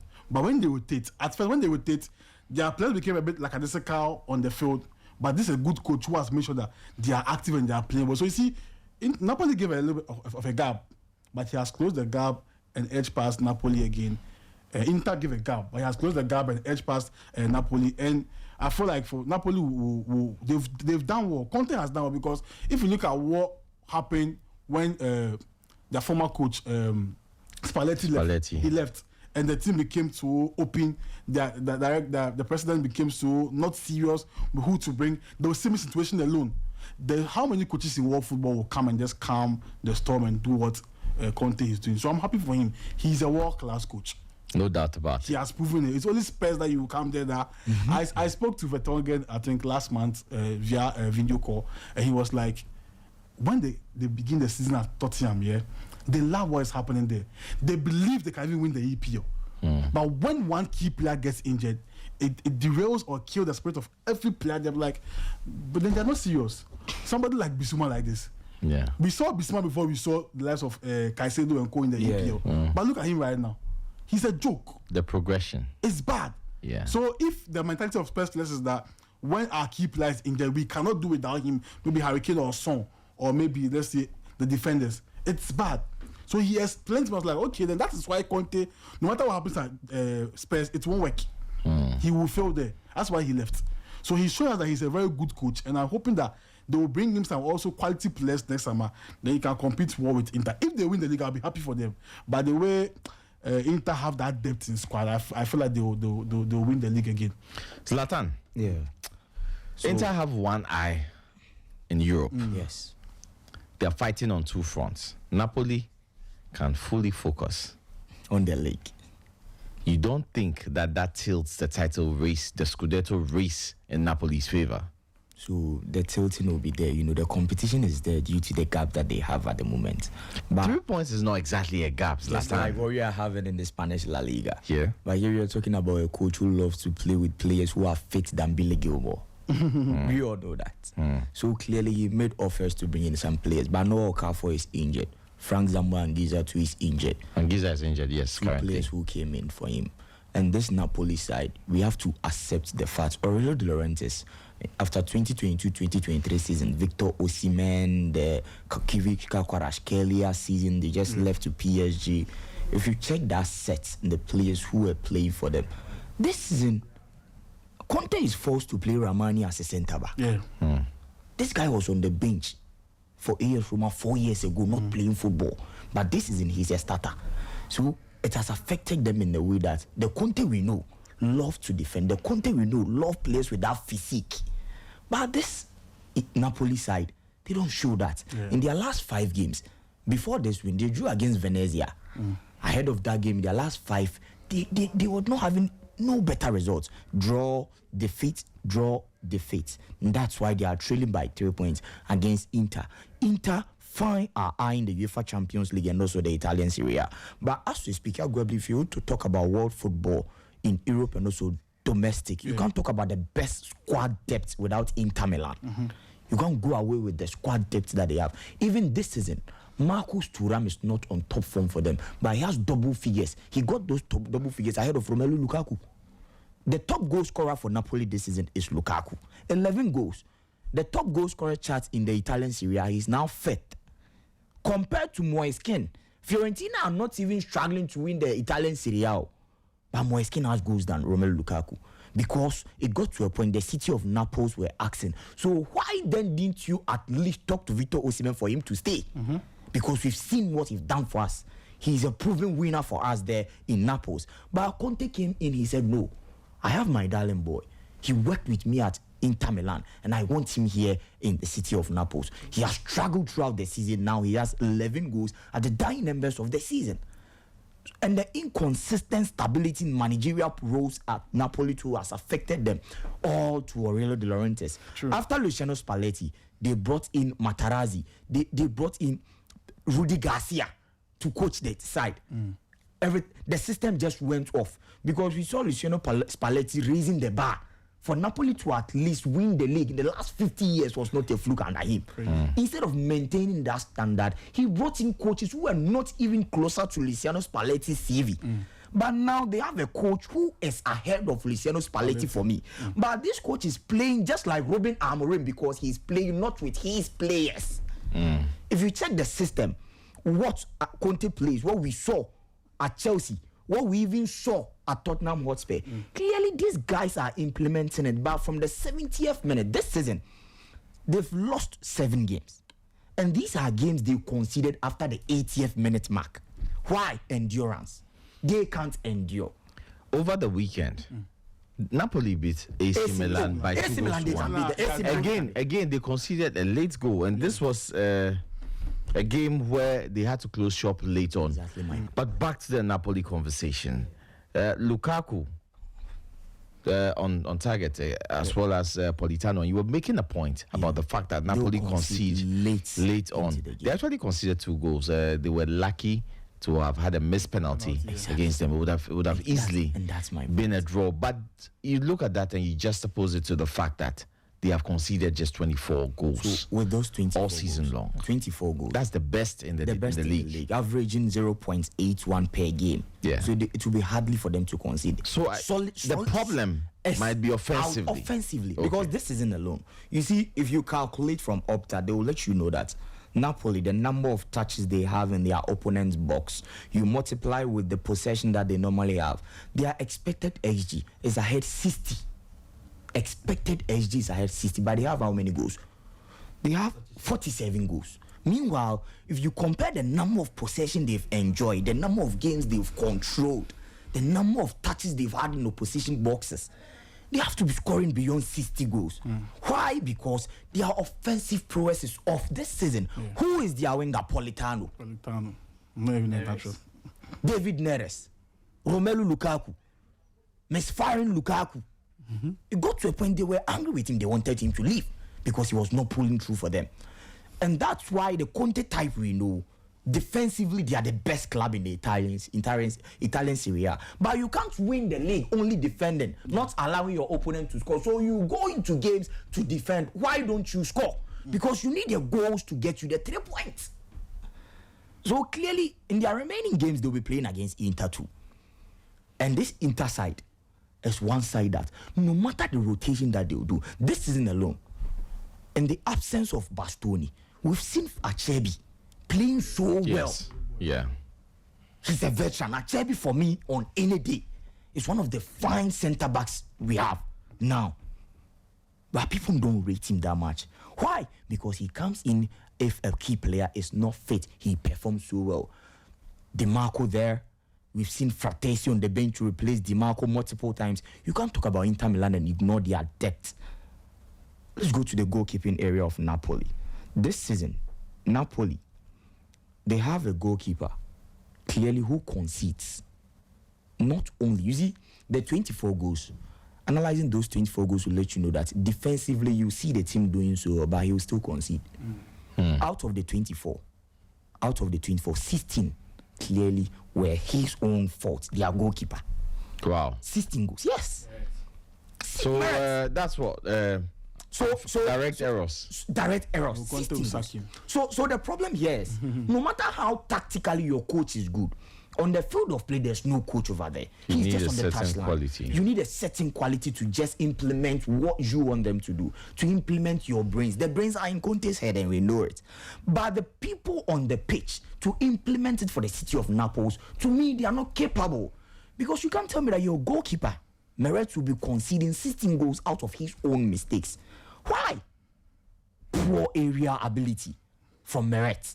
And we saw it against Venezia. They conceded in that game, but the goal was cancelled. Against Como, 2 weekends ago before their draw game against Venezia, they conceded same error from the goalkeeper Meret. So you can check the defensive yard on the pitch, the goalkeeping area, the centre backs area, go to the midfield and you give them the plus. The attacking prowess, they are off. But in their own defensive setup, there's one man in the goal post when the centre backs and the full backs are not working. Even if they are working, just give this goalkeeper a shot. There's that 30% chance that he will concede, and that's Meret. You don't win the league only by defending also. Even with defending, you are afraid that a shot will be on target because you don't trust your goalkeeper. So in football, no matter how good you are, sometimes you have to get the players that you need, the players that you want, players that can implement your system at a particular time before you'll be successful. And we've seen that with great coaches. To me, Conte at Napoli is just proving that there's that glimpse, there's that fire in him. He can do it. Player mentality, he knows how to psych them for them to play in the big games. We've seen them how they've played against the big sides in the Italian Serie A this season. But even against the smaller sides, they fumble. Why? Because this smaller side will be playing with a low block defensive setup. A low block defensive setup where your midfield won't be working because there's no Anguissa, there's no Okafor. A defensive side where Romelu Lukaku have scored only 11 goals in the Italian Serie A season compared to his previous season at Inter Milan. Clearly, he's off for them too. These are not only the players that they have. You check their bench and you ask yourself, Inter Milan will be playing and then they'll get to the 80th minute mark. We watched that game against Udinese that they scored that 2-1. You see Marko Arnautovic, Mediterami, Lautaro Martinez, Marcus Thuram, 4. These players in any European club team, they will be starters. Most of the clubs that we know, they will be started. Yeah, they'll walk in. Arnautovic will be a starter for Arteta. For Arsenal, straight. Oh, something with Mourinho they start. Mikel Mourinho. Oh, I like that. Marco Arnautovic. like that. He'll be a starter for Arsenal. So, yeah, Mourinho gets some plus good goals. return in the last 5 games. So that's Mikel Arteta's style. But you don't win the league with certain. With Mourinho scoring, then I'll turn at Andrea Beta. They shouldn't go into the market. Don't buy a striker. Just keep Mikel Mourinho, and then we'll see how you bottle it again next season. So clearly, talking about Inter, depth, wings, they have. Kaloglu plays a setup that he can enjoy playing as a Mezea, joining the attacking team. Yeah. Whenever they are attacking, he joins them. Whenever they are back into possession, he drops deep to the midfield. That's Kaloglu. Not only Kaloglu. Mkhitaryan too enjoys the same thing. Just look at that team from Inzaghi. Look at their forward lines. A very well drilled This season, system. Marcus Thuram is even misfiring, but he's on top. He has top goals than Lukaku. The Lautaro Martinez we know is not even on fire this season. Oh. The Lautaro Martinez, we saw that partnership between him and then Lukaku. He's not up there, but still he's on top of the top goal. They're the same goals. So clearly, this is a team that no matter how good your opponents will be, you don't have the depth that they have. They will outscore you. They will beat you. They will maltreat you. So to me, Inzaghi, they are defending the Italian Serie A. Very, very easy. And I think he has brought something to light that is very important with regards to endurance with Antonio Conte. Now, when you watch in football right now, players who have very good endurance, I always put Bellingham first, even before players like Moises Caicedo or even Pedri or even those natural cutting DMs, because it's difficult in football. This is where we have to give special praise to fitness coaches. Now, if you ask Antonio Conte that, going to next summer, what surprise package does he want from ADL? He will tell you he wants Pintus. Because he has worked with Pintus before, and Pintus was like literally his best friend. So when he left to Chelsea, Pintus went to Real Madrid. And if you go to Madrid, they tell you Pintus time, because they are well drawn. When that man is the best fitness coach in world football. I agree. You will be ready for every big game. You can play 500 minutes, you will play. Because he will draw you up. So if you ask Conte right now, big ups to you. If you ask Conte right now that ahead of maybe even a centre back going to the market to bring me, you want to bring me Pintus, he will say yes. And even if you go to Madrid, maybe if Don Carlo leaves, Pintus might be forced to also leave. And the best place to be is because Xavi will, if they are making Xavi Alonso, he would like to bring in his own staff. Yeah. So to be a perfect marriage again for Antonio Conte. I remember because when he doesn't joke with his fitness that's coaches. true. I remember when Conte went to Tottenham. It got to a point their first preseason in somewhere else. Yeah, we saw videos of Son Heung-min and then Harry Kane. They were gasping for air. Yeah. It was not easy for them. Preseason, preseason. That's Conte. Remember when Kojo Asamoah was playing under him? At Juventus? He said that. Yeah, it's crazy. I had a personal conversation with Kojo, and he was telling me that Conte's fitness demands are incredible. It's crazy. They are incredible. I mean, okay, let me just leave that here. I was going to, but he said that the man basically wants you at 200%. Yeah, it's crazy. So look at the picture of Billy Gilmore. I'm even bigger than this guy. Oh yeah, you have to be able to run. I was a sprinter. I used to run for my school. The final The whole village, up to date, my village sees me. What event were you running? Community Where you games. school you go? Marathon. Marathon schools. Marathon. 12,000, yeah. Oh, okay, that one. Oh, you are long distance. Okay, you have the physique I for it. endure. It means we should tell Antonio Conte to start looking at Zlatan. Because you have the name too. I want to run with Billy Gilmore. That guy, I want to. He has the name too. We just right behind his jersey. Zlatan from Ghana. Zlatan time. We can't go there. We just short distance. 100 meters. Yeah. Oh, yeah, the wall. Simple. Aiden, I haven't heard from you in a while. But what do you make of the title race in the Scudetto? Well, summing up what both of them have said, I think they've covered much ground. I just top up. Before the international break, Napoli had played 7 games in the Serie A and they had just won 1. They drew 5 and they lost 1. That's very poor. Like you are saying, is the effect of losing focus in the late 15 minutes to injury time. They concede or they don't score at all. Like Zlatan said, they miss so many chances that they are not able to, make up the points that they are supposed to get at the end of the game. And that was what is worrying them. Talking about the material that Conte has, I don't think that they are that bad. I think they are good for him, because if they aren't, they wouldn't be in the position they are right now. And it comes back to the endurance again. Because sometimes he has played 3-back in the system, and he has the good material to play 3-back system.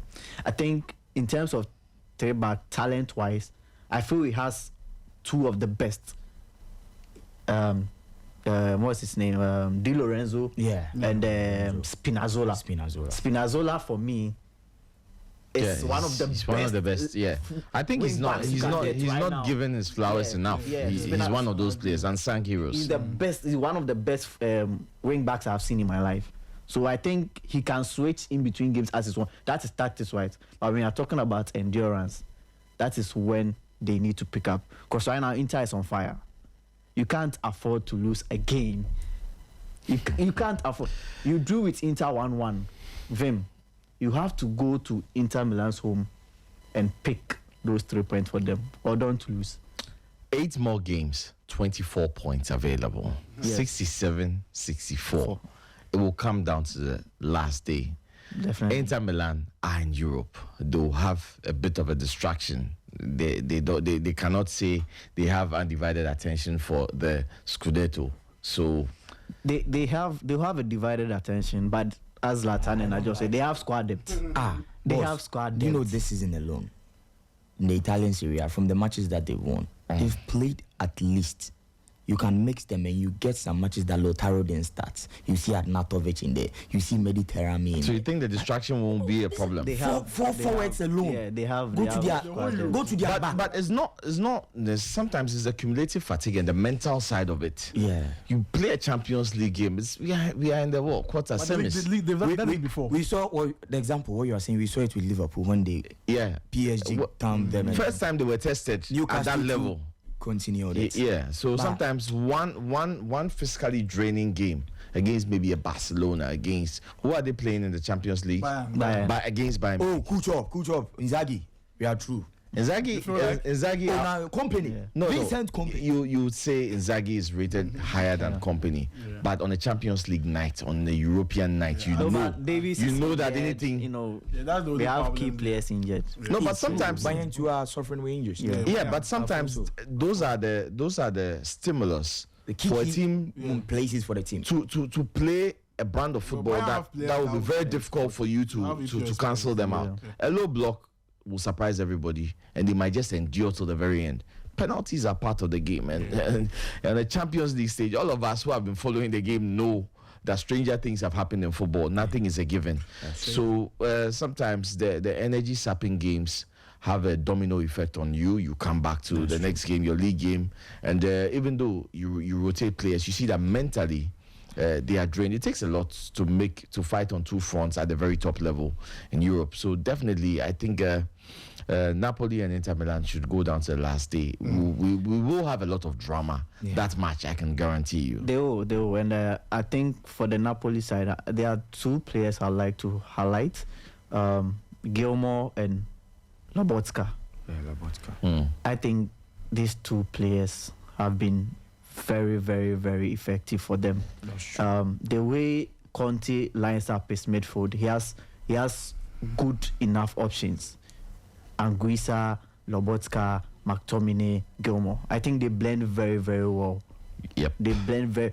Anguissa can be at the base and will leave McTominay to free room. Lobotka can be at the base. He will leave Anguissa to free room. Anguissa is so important in that setup, and with his injury at the moment, when is he coming back? I'm not sure it's that serious. I don't think so. But for me, the Napoli, I think the 3 most, weeks time probably. The the most important player to their midfield is Lobotka. Because But where's McTominay? Is he injured? no, it's not injured. No, Scott is not It injured. was on the bench. Oh, okay, then he can count back and solve the problem. Yeah, I think Lobotka is their most important because he connects the team. That guy is very, very, very brilliant. Yeah, underrated. So I think, and another player highlights for Inter Milan is Di Marco. For the second season in Serie A, he's contributed 10 plus goal assists, and that's very, very good from a left wing back to provide 10 goals contribution 2 seasons in a row. I think it's very, very good for Inter Milan. Right. Let me invite our listeners to join in the conversation. 0542571061, 0542571061. We are discussing the Scudetto between Napoli and Inter Milan. It's going to go down to the wire. What are your thoughts? Who is favorite? Do you think Antonio Conte can go against the odds and nick this Scudetto from Inter Milan, who are defending champions, by the way? 0542571061. Send a WhatsApp or call us. Do we have any callers on the line yet? Okay, we do not. So, Hayden, I mean, in conclusion, you've given us the dynamics from both sides, but who do you think is going to deliver the Scudetto? I want to force you. The first time you sat on the fence. Napoli. I have to go with Napoli. You have to go with Napoli. I have to go with Napoli. They'll turn it around. Because I feel they have lesser matches to play. Inter are still in the cup. Yeah, for Champions League. Plus the cup fix, Coppa right? Italia. Because so they have lots of matches to play, and fatigue might come in, as you suggested, as you mentioned. So I'm thinking Napoli would regroup and come in hard and win more games, beating Inter. When they beat Inter, I'm confident they'll win. So you think that game will be the whole victory of the league hinges on that Inter game? Yes, that game. If Inter wins, it's all. If Napoli wins, so winner takes all. Winner takes all. It's more than 3 points. It's a 6-pointer. It's a cup final. It's everything we need. Yeah. Crazy. Adjor, you said Inter. Yeah, because of You still don't have the any squad depth. Yeah, but Yeah. I want to blast a particular team. If you give me the go ahead. Yeah. AC Milan. And some stubborn boys there that they have disappointed me, and they want to stop this AC Milan project with Zlatan Ibrahimovic. You see, Paulo Fonseca was there, a very innocent man doing his job, and Rafael Leao and Theo Hernandez, because they don't respect coaches, formed the cartel, started misbehaving against this coach. Eventually, he was sacked. Yep. A new coach comes in. Now, I hope the club deliver the wins. Look at what your people are doing. Look at Rafael Leao right now. He's joking on the left flanks. Oh, Charlie. Tio Hernandez has become like a very inconsistent, a violent player team with a very bad attitude. Yeah, I think. If you come to KSS, I'm always fighting players with bad attitude. So Tio Hernandez has not been a serious player at all for me, and they have derailed this AC Milan team. It's affecting the new coach there, who is not a bad coach. He came in, he won them a trophy, was supposed to motivate them. Look at them, they are ninth. Is it ninth? Yeah, 8 or 9. It's that bad. Yeah, 8 or 9. So Zlatan has work to do this summer. Ninth. He has to let Rafael Leao go. Teams want Rafael Leao. Chelsea, Arsenal. I think half of this squad won the Scudetto, right? Almost half. You can say that.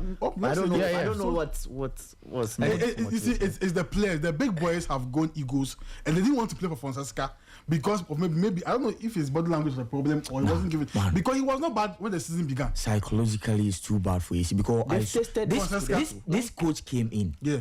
Just after 3 games, he won them a trophy. Conceição. Yes, he won them a trophy. But you see, because So I thought to be the turning point for them. Exactly. But because these 2 key players didn't do well with their former coach, they'll do the same thing with this coach who is tough. And you are new. You won't know how to crack them down.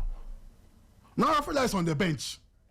And they are playing sometimes Felix or whoever at the left wing. It doesn't help. So Zlatan being the sporting director, he has a lot of work to do for AC Milan because they were coming back to the AC Milan we know. Yeah, you won the league. You won the league. You were bringing in okay players, and what happened again? This coach is not a bad coach. So Zlatan has to let go of some egos in the team and reset this team very well for next season. Else AC Milan will become the number AC Milan again. I heard rumors that people from China wanted to buy the club. Oh. But now they don't have that confidence to come and take over the club because it's not going on well again. Market value wise, they'll be at a loss. So I'm very disappointed in Rafael Leao because his ceiling was very good, but he's a joker. He's not serious. He smiles like he's a pure football guy, plays with a smile, but you see, you have to be serious. The end product is off. Imagine you're a player of Antonio Conte.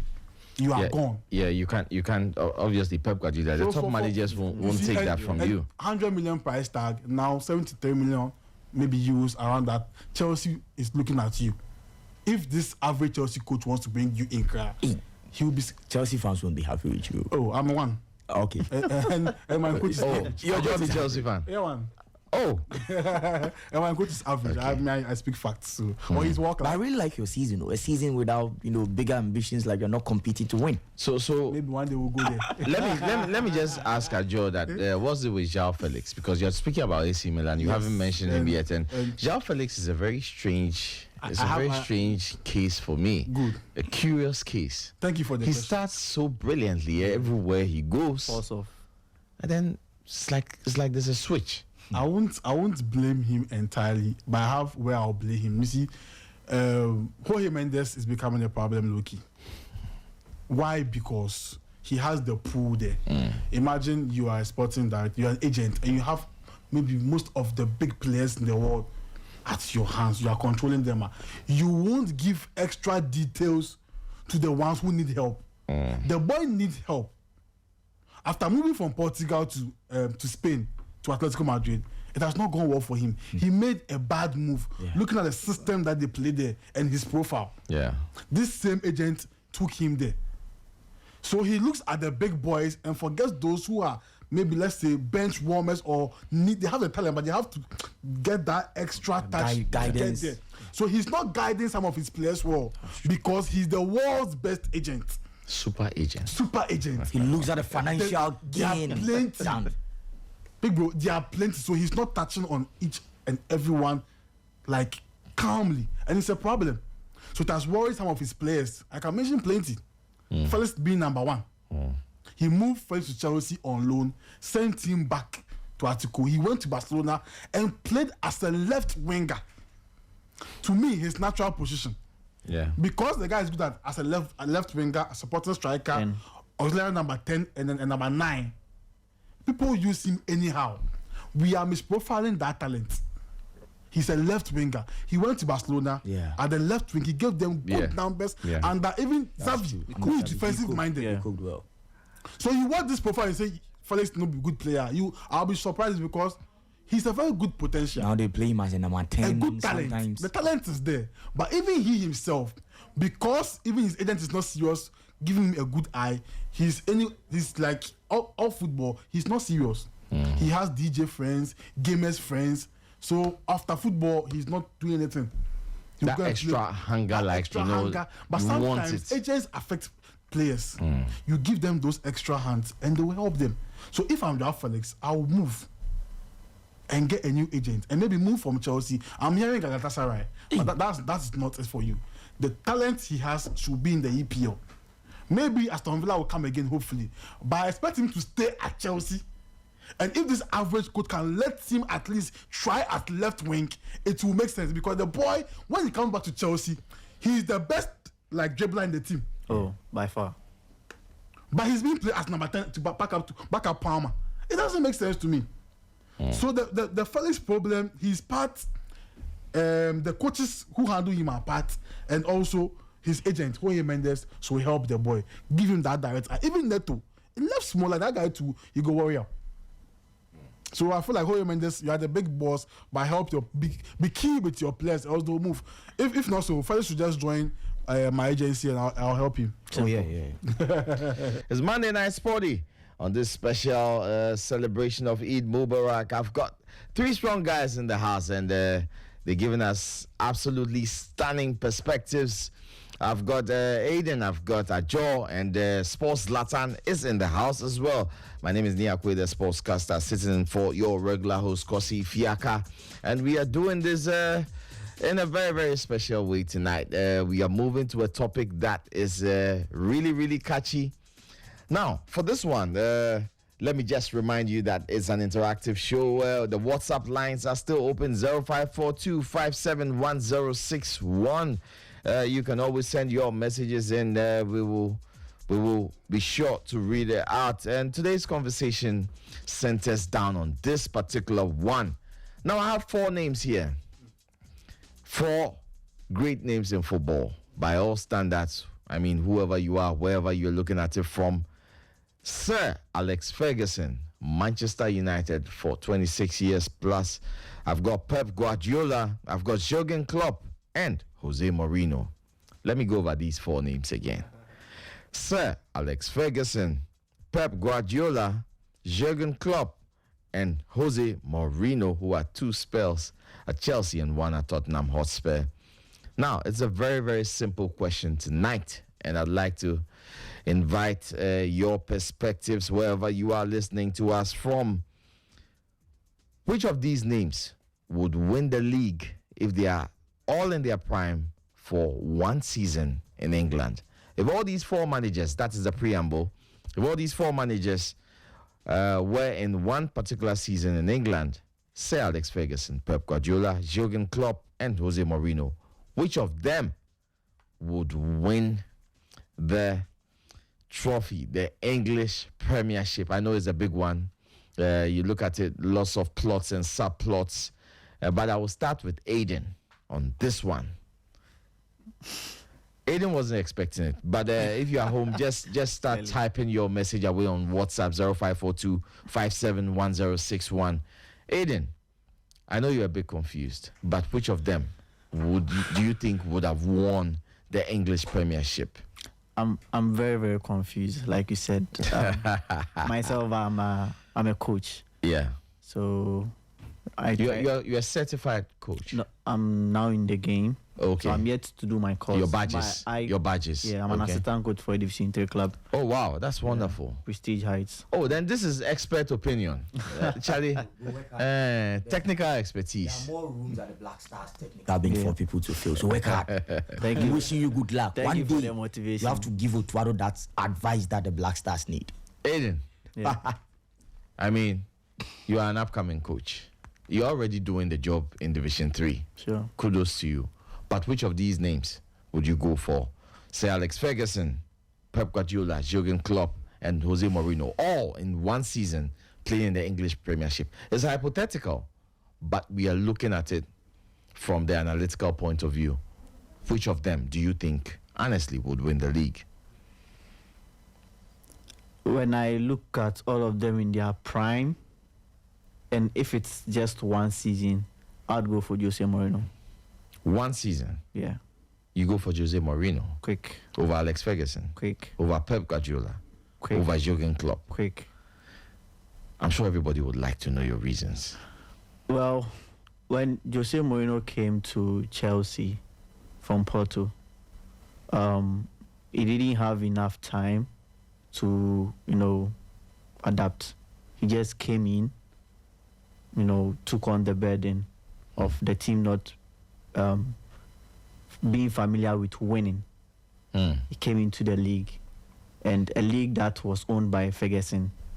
He came in and disrupted the league.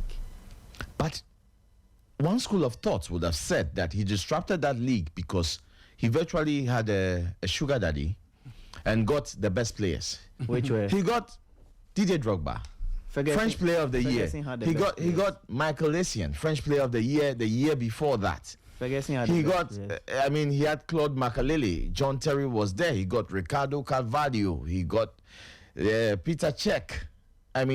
He had probably one of the strongest transfer windows ever.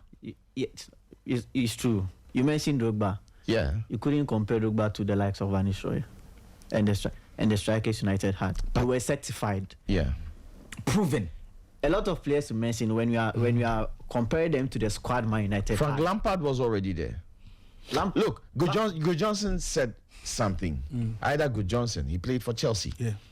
That was before Iron Robin and all the guys had come in.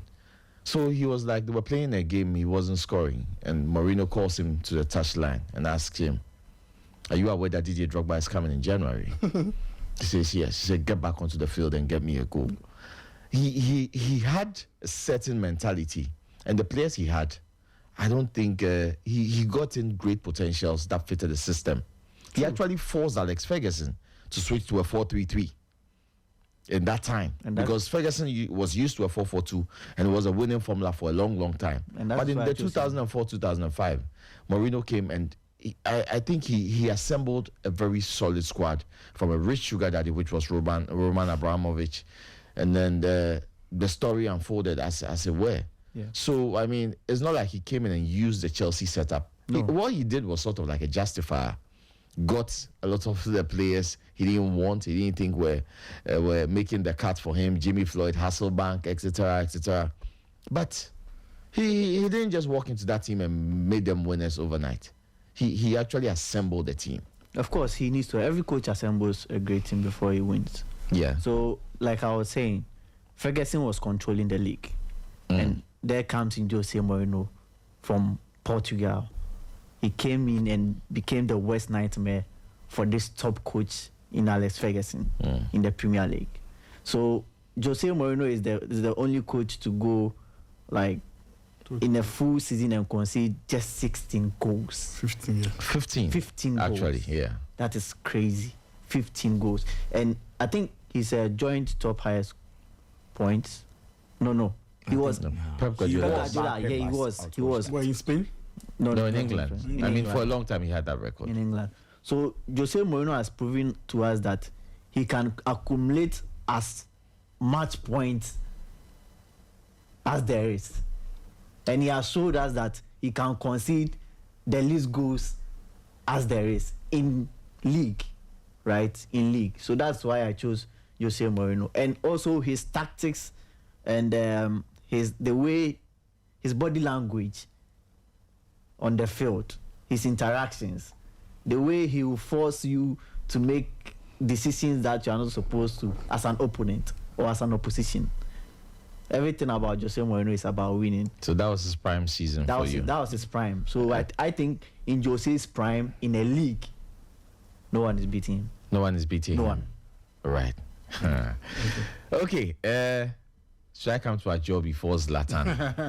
I would. That's the obvious. Okay, so Adjor, please. The microphone is yours. It's a big one, and he spoke about, of course, Aiden spoke about Mourinho's prime, and that was obviously had to be the 2004-2005 season. Yeah. Alex Ferguson did it for 26 years. Yeah. You had the miracle of the Nou Camp where they won the treble in 1999. You also had him win the Champions League in 2008. And these were seasons where he had dominated the English Premiership for, 3-4 seasons in the run-up after that. I think you would find many prime Alex Ferguson moments. You look at Pep Guardiola and the fact that he's taking a stranglehold on the English Premiership for how many 6 out of 7? Yeah. And you look at their numbers and you wonder, does Jose Mourinho really deserve this shout out? Do you think that he'll be the one, if all of them are playing in one season, do you think he'll be the one? It's a very good question. Let's see if my role model here can win it. So we have Alex Ferguson, Pep Guardiola, and Klopp and Mourinho. So I'll base my argument on the fact that because they are all good coaches, let's see who has done it in which league and how did he do it. Right. And how many leagues did he move to and win the ultimate trophy there? So let's say Ferguson was in England. I think he coached in England for so many years. Maybe he coached in Scotland too. Scotland's a little bit minimal, so excuse Scotland for now. Klopp coached in England with Liverpool, coached in Germany with Dortmund and won the league with Dortmund, and the league with Liverpool, the COVID league. Mourinho coached in England. He coached in Portugal. He coached in Spain. He coached in Italy. And Pep coached in England, Germany, and in Spain. So I'll say goodbye to Klopp for now because he has coached only 2 countries. Because I feel like, why would I focus on the countries? You see, these are so many personas playing the football right now. So many characters, so many cultures at play. If you are playing in Germany and you come to England, the culture is different.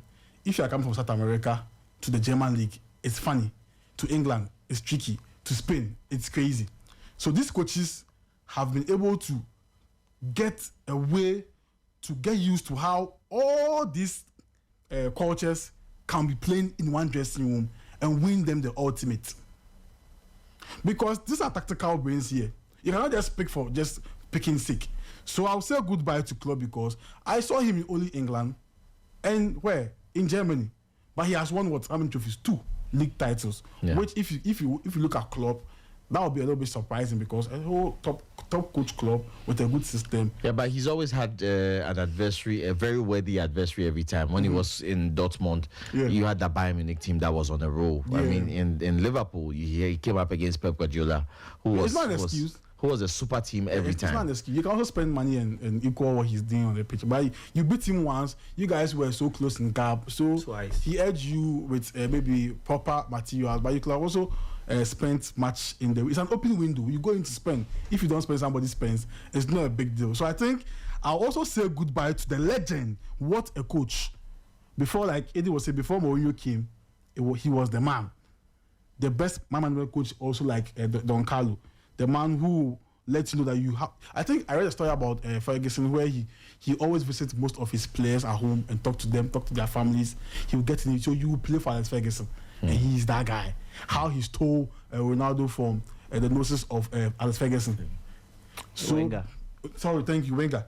Because he has also coached mainly in England and he's used to only the English Premier League, even though he's that super coach, based on my criteria, he will fall a little bit short there. So I'm also saying goodbye to Ferguson for what I want to do with the team that you asked me in the prime. So if you go with Mourinho and who? Pep. And Pep Guardiola. And you see what Pep did in Italy, in Spain was crazy. You see, you can have the big boys. You can have this devil in Messi. But if you don't find a way to carve a niche that will help the boy, you will lose what he has. And every day I always say that Messi's success, we can attribute it to sometimes Xavi and Iniesta being that good and giving him the king crown to wear. So Pep did it so well in Spain, won the league.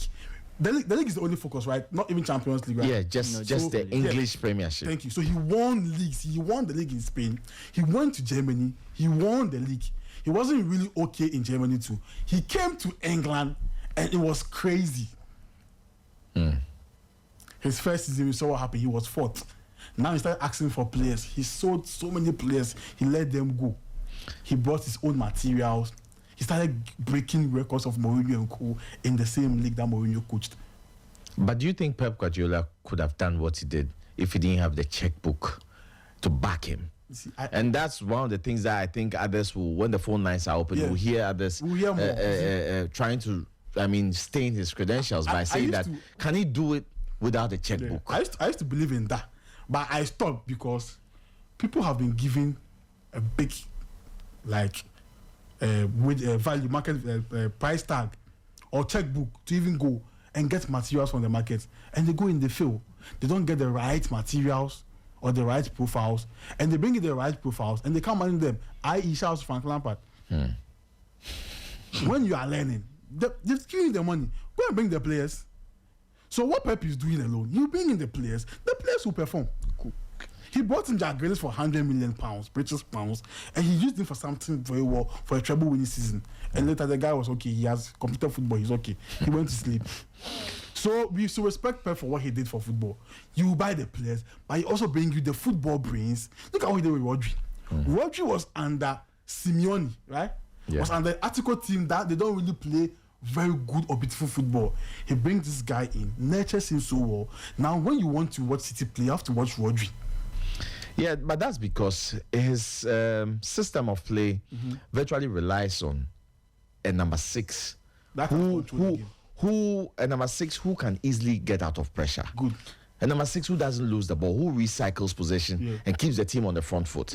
And that's why the injury of Rodri has led to the whole capitulation of Man City. True. And that's the number one factor I always see. Yeah. When he decided to play without a holding mid for the Champions League final against Chelsea. I think we saw the effect, and it circles that back to the fact that his team relies on that particular player. That's Sergio Busquets, that's Philip Lahm, that Fernandinho, that Rodri. He needs that exceptional player who remote controls the choir master, the metronome of the team. So that's why he's a human being, and he got it wrong with not getting a backup for Rodri when he was on top form. That's why I don't like how he treated Phillips. Calvin Phillips wasn't exactly of the same profile, I think. The profile is not that similar, but if you've been able to groom some players in your coaching career, you can groom this guy to become very good as a backup. Because how much you don't need that 80 or 90% from a backup. You need him to be very stable and come and just do the job when the big man is not around. But he didn't go in for a backup for Rodri. He really used the guy very well. But you see, even in that case, Rodri will be back and they'll play well. So I don't really have a problem. But I feel like he should have at least gotten somebody who can understand Rodri. He didn't do that. He has now seen the light and brought in somebody. So Pep buying players in the market, it's not a big deal. Everybody goes to the market and spends. Chelsea will spend. Mikel is spending. But has not won anything for us now. Only the FA Cup. You can spend and not win anything. So once this man has spent and won City the treble and so many trophies, it is not like an excuse that he has spent money. No, he has spent and he has worked. But even him, I'm a number 2 because he was in where? He was in Germany, he was in England, and he was in Spain. He and Mourinho will be a little bit dicey because in England he has done crazy stuff. Pep or Mourinho? Pep. How many leagues? 6 now. It's crazy. 5, 6? 5. And Mourinho 3. In how many years? Mourinho hasn't played in the Premiership. Yeah, so that's what I'll come there. So Pep will be second for me because this man called the special one was in Portugal. He moved to England. Shut down Sir Alex Ferguson for 2 seasons. For 2 seasons back to back. That's crazy. But Ferguson always, and that's the thing about Alex Ferguson. Because I was surprised you ruled him out so early because Ferguson always finds a way. Because of my criteria. When Arsene Wenger was his nemesis, he found a way around him. When Mourinho was his nemesis, he actually adapted his whole team and got in Rooney, Ronaldo, Tevez. Yeah. A 3-top, and he never played that before. But when you look at matches between Ferguson and Mourinho outshines him. Yeah, because for the 3 seasons that they played together, he was under Mourinho's first spell, Mourinho obviously had. So what if I tell you, because Mourinho has become culturally inclined to the extent that he knows how to. Let's look at Ferguson and African players. Yeah, it was that scarce in his team. Yeah, because I think he knew the ambition and he knew how crucial January was to the Premier League race. His experience came to the fore. Now, you look at the time Mourinho came in to England, 2004-2005 season, and look at Sir Alex Ferguson. So in that time when Mourinho made that move and started dominating Manchester United and the whole league virtually, Ferguson started the plan, got in a young Cristiano Ronaldo, got in the Nemanja Vidic, and he said, I remember the press conference so well, that he was building a team that would win championships in 4 or 5 years. And it resulted in the 2008 Champions League victory when they had a double. Yeah. So that team was actually being built, and it started beating Mourinho, and the season Mourinho was sacked. Okay. So I think if Mourinho had stayed in England for that duration until Man United and Chelsea got to that Champions League final in Moscow, I think we would have been able to, we would have had ample time to size the two of them together. So the difference is that maybe Chelsea won't give you that time when things are down, but with Ferguson, they will give him a little bit of time to get things back. But when Mourinho came in, he brought in players that we didn't know most of them to low key. We didn't really know. All of them had potential. Potential, but they were not maybe close to even world class. Did we know Cech? I'm asking our listeners. We didn't know Peter Cech. We didn't know Peter Cech to be that level. Goalkeepers. That is one thing I love about this top coaches. All of them here, they don't joke. Klopp joked with his goalkeeper when he came to Liverpool, and you show him prepare for the UCL final. Karius, look. Yes, you see, but this world class coaches or legends, they don't joke with their goalkeepers. He came in, went for Cech, legend. He came in, went for Michael Essien and Co. He knew why he was asking for Drogba. Mr. Bonwich, pay the money, please pay. Just pay. I know what I want. He paid. You see, he was coming from Portugal with this Porto potentials, winning the Champions League. And before winning the Champions League, he won an European trophy. The UEFA Cup. Yeah. Yes, he came to Chelsea, won domestic trophies and won the league. Then he was sacked, went to Inter Milan. I repeat, aging Inter Milan. So guys, my winner here is Mourinho because of what he did with Inter Milan. But we're talking about what he would have done in the English Premiership with Alex Ferguson as a nemesis. Let me finish. With Guardiola and Klopp at the same time. You get where I'm coming from. Because at Inter Milan, aging players, experienced players who can just play for retirement and just... But would that tactic have worked in the English Premiership? Because he went for Milito from Genoa. He just resurrected... I mentioned that I'm not looking at only tactics. I'm looking at, you see, how the culture dynamics plays in here with the coaches. Mourinho has tested a lot of personalities in the dressing room and culture differences from across the world. Because if you ask me to choose this top legends, I can't just pick one for just no reason. So I'll give you a criteria and I'll give you why I'm choosing them. Right. So he got all those experience, knows how to manage these players, went to Inter Milan, did crazy things there, went to Real Madrid. He won the league there too with, I think, the 100 points was a record. Then he came back to Chelsea. Now look at how these world-class coaches don't joke with transfers. He came in, he called Fabregas, I need you for a job. Come. Costa, go out to Chelsea. When Costa left, when are they gotten a striker that will kill for them again? Nobody. So Mourinho, this big coaches, they know how to get it right in the transfer market. He comes in, he brings in Costa and Fabregas and Felipe Luis, who was on the bench throughout the season. And right from minutes, first the game week 1 from the EPL to the last day, he was first. So if I'm to pick somebody here for just one season, at just one season, to play, to coach a team or to win the league, I'm going for my daddy, the special one, Jose Mourinho, and he's my role model. So it was a bit easy. So I think last 2 years when Pep won the treble, I'm also a bit of a tactical guy, so I also want to get to the head of coaches, and Pep was giving me headache. Yeah, he's a good tactician. Very, very. I mean, now we can get why his wife and this back and forth came up because the man eats and chews football. He's obsessed with the game. If you ask me, Adjor, Pep or Mourinho, it's going to be difficult because when Mourinho also went to Spain, then take show small. Yeah, Pep really dealt with him to some extent. So if I asked about the La Liga, your answer would have been different. I'll give you something else. Okay, all right. So for me, I'm going with Jose Mourinho based on my criteria. Is the criteria you gave us? That's why. That's what's shaping your decision. If you are saying the greatest coach amongst the four, I would have given a different. Okay, but for one Premier League season, Jose Mourinho. Yeah, so guys, I have Jose Mourinho 2, everybody else 0, and I'm coming to Sports Zlatan. But let me just remind you to keep your WhatsApp messages coming in 0542571061. Keep your WhatsApp messages coming in. I will be opening the phone lines in the next 8 to 10 minutes, waiting for the signal from Sergio Manucho. But Zlatan, Bossman, you've seen the list. You've heard their reasons. Yeah. which of these managers would you take in their prime to win the English Premiership if they were all hypothetically in one league? So, you see, this question is very, very huge for me. I didn't enjoy much of Sir Alex Ferguson. Yeah. So the historians who are listening to the show, pardon Sports Zlatan on this issue. Yeah. You see, he's one of the greatest in the English Premier League. People worshipped him. Manchester United found their treasure. He gave them that glory days that they've been. He knocked Liverpool off their perch. Exactly. That United are now realizing that Fergie was that man. I'm a Man U fan. Oh. I know. Oh, Yeah. You really love yeah, the history part of football. That's why you love the history part. I love the way you are singing his praise. It's doing me something. Yeah. To do something, man. So, for me, Sports Zlatan today, you see, if this man was able to dominate the English Premier League some time ago, football grows. The dynamism in football changes by night. Hold on. Just before you make your decision, let me also chip in the fact that he won 13 Premier League titles in 26 years. Yeah. 13 Premier League titles. Yeah. When he came, Manchester United had 7.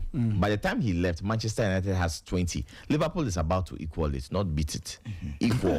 So the impact of Sir Alex Ferguson is still standing. Please, you can continue. I wish he coached in Spain for us to see something. No, but when he coached in Scotland with Aberdeen, he actually took them to the beat Real UEFA Cup, Madrid, beating Real Madrid. I I mean, He's a early legend. on, He's a great he man. showed, and Manchester United was not any of the big teams anybody can picture now. When he came in 1986, they were really struggling, almost relegated. I think they almost sacked him even. And they gave him but he time, came through. Yeah. So Zlatan, Boss please man. choose your poison wisely. So, you see, I want to touch on this topic, and then you've really changed my dynamics, what I was about to say. Oh, please, come on.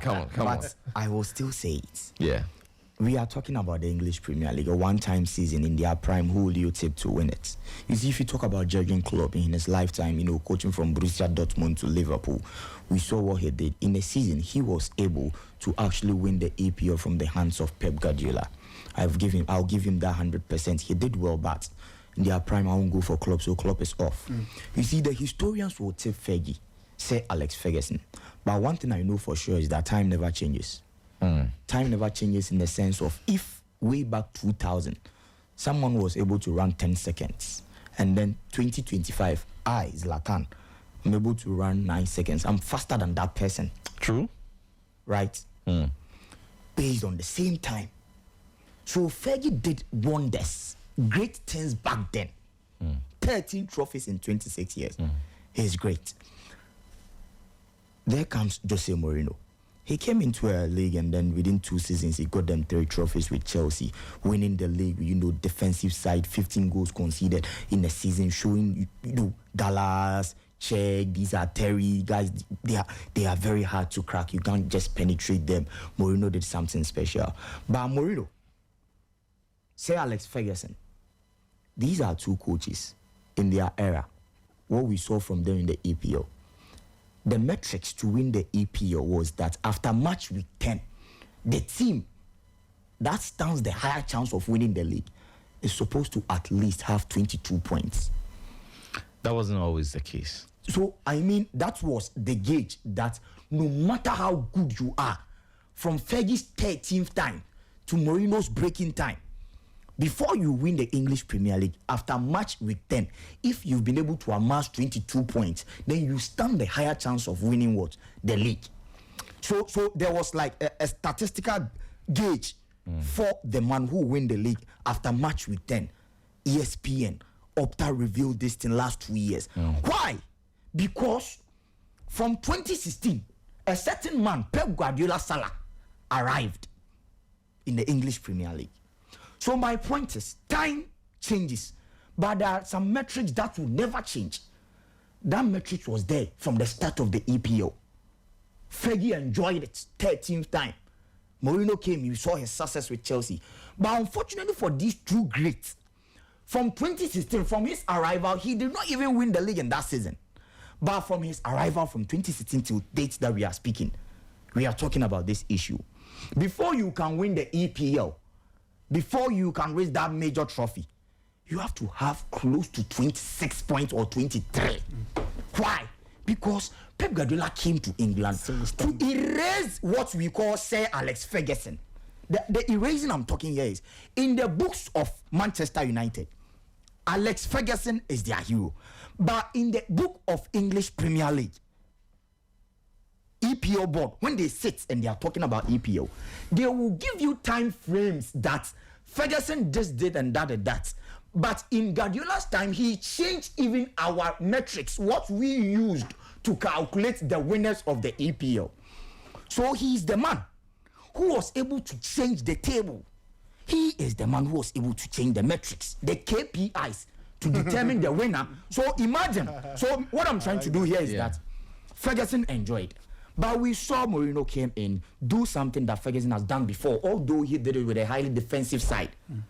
The point gauge. So it was actually crazy, but I mean it was under the same metrics. So what they want, even if they won it 100 times, what I'm trying to say is that after match week 10, they were never able to amount over 26 points.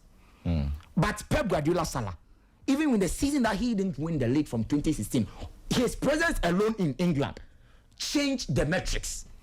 And the next season, we saw 100 points from Pep Guardiola. You see, what I'm trying to do is they're in their prime. For me, I'll go in for the coach who changed the face and the metrics of the league, because when you put his statistics on board and you put the Fergie and the Mourinho and the Klopp, no, Klopp is not in this conversation, I'm coming. And you put Fergie and then Mourinho, he actually he brushes them off. So Zlatan, let me just I get you clearly, but let me just play the devil's advocate here.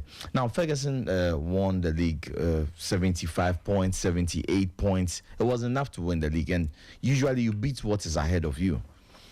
When Pep Guardiola was in play, when he came to the fore, he needed to have 97 points or etc., something in that range to win, because the team he was competing with was equally above 90 points. And so if the prerequisites of the title that year is that, and I'm saying that if in Alex Ferguson's time there had been another dominant team that had 89 points and Fergie needed 91 points or 95 points, I think he could have done it. The first person to move 90 plus was Jose Mourinho, when he had 95 points in that season where he conceded 15 goals. So you've seen the statistic that you just put there. It clearly shows that in the time of Fergie, the mark was raised by who? Fergie. He was the one who set the standard. 78 what? 79. Could win a league. Fine. We saw Arsene Wenger enjoy some 78, 79. You could win it. But we are talking about someone's prime, someone's tenure, someone's era. He needed to outsmart multiple people to the point that he has to, get over 100 points before he could win the league. We can. So you get my point. But then the quality available. I wanted to come. The quality available. Let's talk about the quality available. You can just talk. Mourinho 2004, 2005. Mourinho 2005. You can check right now. From BBC. I wanted to quote my own quote. You see, if you check, when we talk about just that you said sugar daddy spending on you, at that time, Mourinho spending, what he got, the support from Roman Abramovich was top, talking points. From Monday to Sunday, talking points where all over sports pundits on this planet Earth. I was 4 years old at that time. But at least I heard them say something about Mourinho. Abramovich spending for him. So you compare that time and then today. We are growing, things are moving faster. So you don't expect Mourinho, who spent 30 million euros on a player there, the same quality today for Guardiola to spend the same 30 million. So we are not going to talk about value and the money here. Because if it's about money, I know one club far away in France who has spent they have money. But you know something?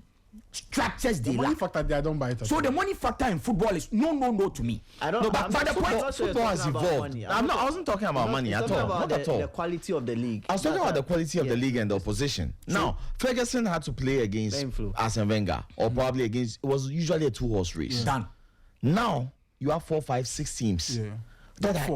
That are equally. There was nothing like a top 4 then. Then I just want you to understand that. You are buttressing my point too. No, I'm trying to just play the devil's advocate. It was a 2-horse race mostly, and that's what I'm saying. That if it was a 4-horse race, and 4 or 5 teams were in the mix for the league. And Ferguson needed to, because when Mourinho came and moved it to 95 points, Ferguson started winning the league after Mourinho. Now with 90, because now the bar. So he always came up to the challenge. Look, let me digress a little bit. For those of you who follow athletics, we've seen what Usain Bolt. I'm an athletics almanac. Okay, you've seen what Usain Bolt did in the Olympics. How he took a stranglehold and won the 100, 200 meters 3 times in a row. Never done by anybody. Yeah. But if you go way back to what Jesse Owens did in the 1936 Olympics, at that time it was unheard of. It was that version of what Usain did. But you see, things were different. The spikes they were using were different. The starting blocks were different. Even the track they ran on was different. The training was different. Science, now there's aerodynamics in their spikes. Everything has improved. So naturally, even now, and Zlatan and I have had several banters here about Pele in the 1958 World Cup and the 1970 World Cup, and the fact that there was no yellow and red cards. But now there is. The point I'm trying to make is that every sport evolves. Definitely. And the quality, the technicality, the scientific basis of everything changes. Ferguson beat what was in front of him. Jose Mourinho beat what was in front of him. At the time. Pep Guardiola has the luxury of creating something and then beating it at the same time. Creating what exactly? He rose the standard. In 2016, they because Jurgen Klopp was chasing him. If Jurgen Klopp was absent and Pep Guardiola needed 60 points to win the league, he would have won it with 65. So can I ask this question? What if Pep brought in all these players and failed?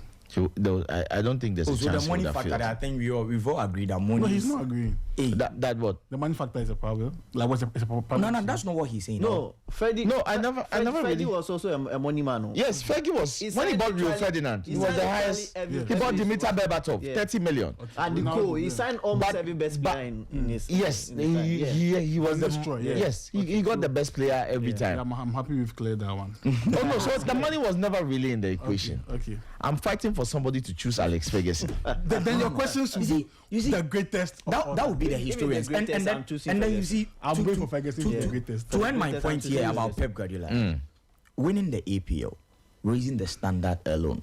We've seen one coach who won the EPL. I won't talk about consecutive wise, like back to back. In a single season, in the EPL's history, all the teams that have won it, at least they have a recognized striker. Someone they can boast of, banging in the goals. Let's put the style of play on floor and then analyze Fergie, Klopp, Mourinho, and then Pep.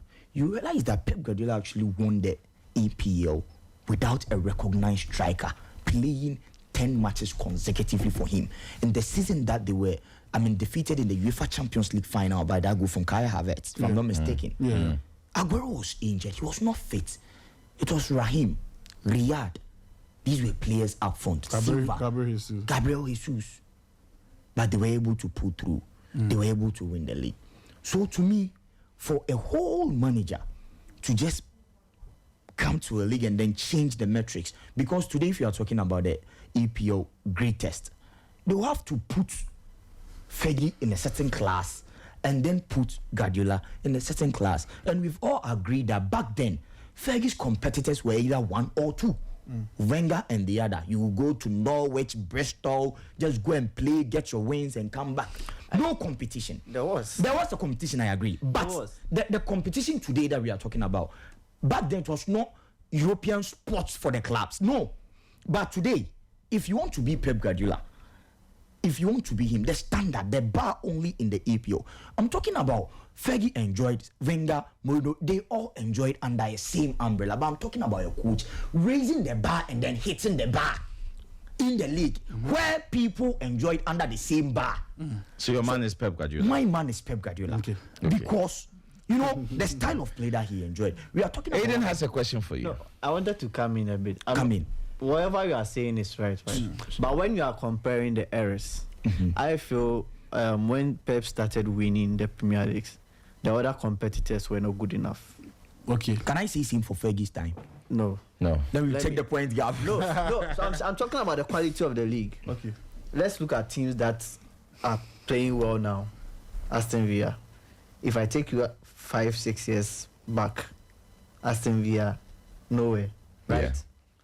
if I bring in Nottingham Forest. Back there they were good. What? No, they only won 2 Champions League in the 80s. No, it's not about the 80s. I'm talking about like 5 years, 6 years. Yeah. Well, Nottingham Forest. Where were they? Middle team. But right now, they can stand against City and play. Yeah. Newcastle, 5-6 years ago. But now they can play. So I'm telling you that when Pep Guardiola started winning, his trophies, These teams too started working up. you understand? That's the point. At that time, they weren't competitive. That's what I'm trying to say. I'm trying to tell you that at that time, when Pep won his first 4 Premier Leagues, his only competition was Liverpool. Yeah. But who was Fergie's competition to? Arsene Wenger most of the time, but that Arsene Wenger team was invincible. Exactly. They won the league without losing a match. Yeah. Newcastle was top. Arsenal were top. Blackburn were top. You feel me? Yeah, Robert. Blackburn was Alan Shearer's team. They were top in the time on Fergie's prime in the 90s. Yeah. So In the late 90s, he had competition. Yeah. Okay. But Pep Guardiola, I'm not saying whatever he has done, credit to him. Yeah. But I'm saying in his first 4 Premier Leagues that he won, the teams weren't as solid as of today that they can come and score Man City left, right, center. Even if they were solid, can they match up to what Pep was doing? They will take some points from him that But teams took that points today off they him. can. Teams took points off him. He still won the leagues. His bad season when he went to Brighton away last Amateur points. You remember when he went to Brighton last But day with like Liverpool? 3 he had years to win ago, the league. 4 years ago, 5 years. For me, I Teams that feel can like score him today couldn't match him back then. But just 6, 4, 5. Okay. But right now, these teams are matching up. That's what I'm trying to say. He has raised the level to a point that these teams are also catching up. Yeah. All right, so I have a few messages I have to go through. It's a lot actually, not a few. I just have to go through some selected ones. So Eustace, I'll choose Ferguson. In his prime, he was deadly. Nana Kwame Daku from a shy man. It's Jose Mourinho for me. Special one for a reason. No size. Larry from Adabraka. Why is Adjor pitching Mourinho to number 1 spot? It is Sir Alex Ferguson. No coach on this planet in his prime can fit him. Okay. Proper good. Theo from Dansoman says, you are all beating about the bush.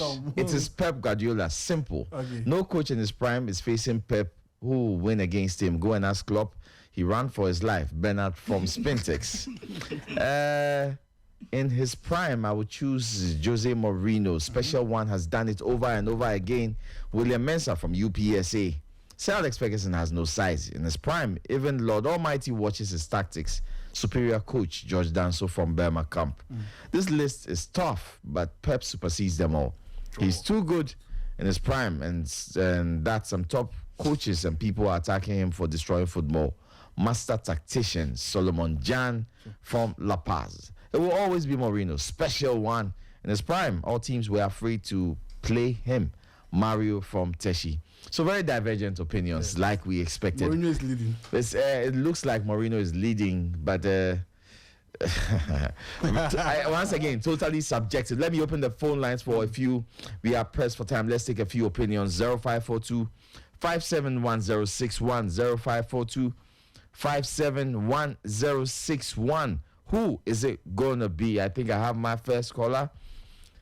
Hello, good evening. Nami, people pay to see me. Talk to me, boss. We should have to Adjor. I do feel You feel Adjor, eh? If you decide for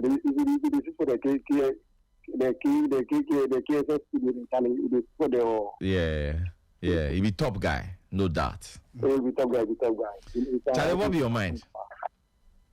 Charlie, Mourinho for me all day, every day, all day. Charlie, Mourinho came. When Mourinho came. Mourinho for you. Charlie, when Mourinho came. Fergie and Zenga were on top and came to talk at them. When there was no competition.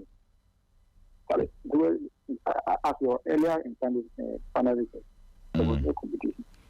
Now, Mourinho, Charlie, he came to meet big competition. I guess he was cooking them. Arsenal, sorry, not the things being for. All right. I think your point be well. Make I allow a few other calls. Make sample opinions. So Mourinho from you All day long, Mourinho for you. Thank you very much for calling in. This is Sporty FM. Who will it be for you in one season? Mourinho, Jurgen Klopp, Pep Guardiola, and of course, Sir Alex Ferguson. Hello, good evening. Good evening. Your name and where you're calling from, sir? I'm calling from Akwabo. All right, please, let's hear you. I go for Pep Guardiola. Pep Guardiola for you. Simple as that. As simple as that. Any special reason? The reason is he won the league 4 times in a row, which has never happened before in the EPL. Yes. So that is it for you. The reasons are plenty, but this is the major one for you. Okay, all right. 4 league titles in a row for Pep Guardiola. Thank you for joining us on the conversation. 0542571061. Keep your calls coming. We have just a few minutes to call it a wrap. Hello, good evening. Good evening, boss. My name is Kwabna. All right, Kwabna, please, let's hear you. I think your guys are disrespectful Ferguson because in as much as Pep Guardiola and Mourinho have done they've done well. What they've done is exceptionally good. But I think Ferguson also has done something great in the EPL. Yes. Because winning the league 13 times is not an easy thing. Fighting with Newcastle, Blackburn, and Arsenal, I think it's not an easy thing to do. Yeah. Pep Guardiola has done well. But always has to fight with one team for the league. If it is not Chelsea in one season, it is Liverpool in the other season. And now it is Arsenal for the past 2 seasons before this season. So I believe Ferguson has done well. In as much as these 2 guys have done well, Ferguson should be given the respect that he needs. Right. Because winning the 13 league titles is not an easy thing to do. Right. So I believe they should give him that respect. For me, it's Ferguson. Ferguson Odi, thank you very much. I hope you're a Manchester United fan. No, I'm a Liverpool fan. You're a Liverpool fan? Okay. All right. But what Ferguson has done, it's one of the greatest things as a coach. Thank you so much for this one. All right. Charlie, the first one for Alex Ferguson. And you see what he's saying? You guys are disrespecting. That's why sometimes comparing these things, you have to put some as historical giants and then because. All right, I have a caller on the line. Good evening. Nami. People pay to see me.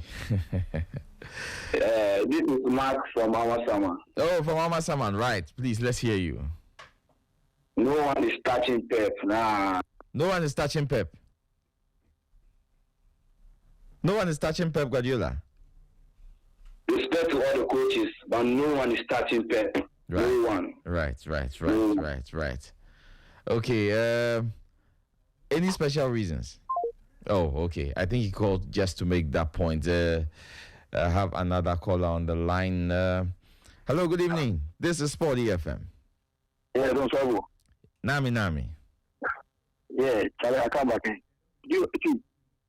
Ferguson is in the league of his own. You know, that's why I pick Mourinho. If Ferguson is a put out for another bracket, you know the mix.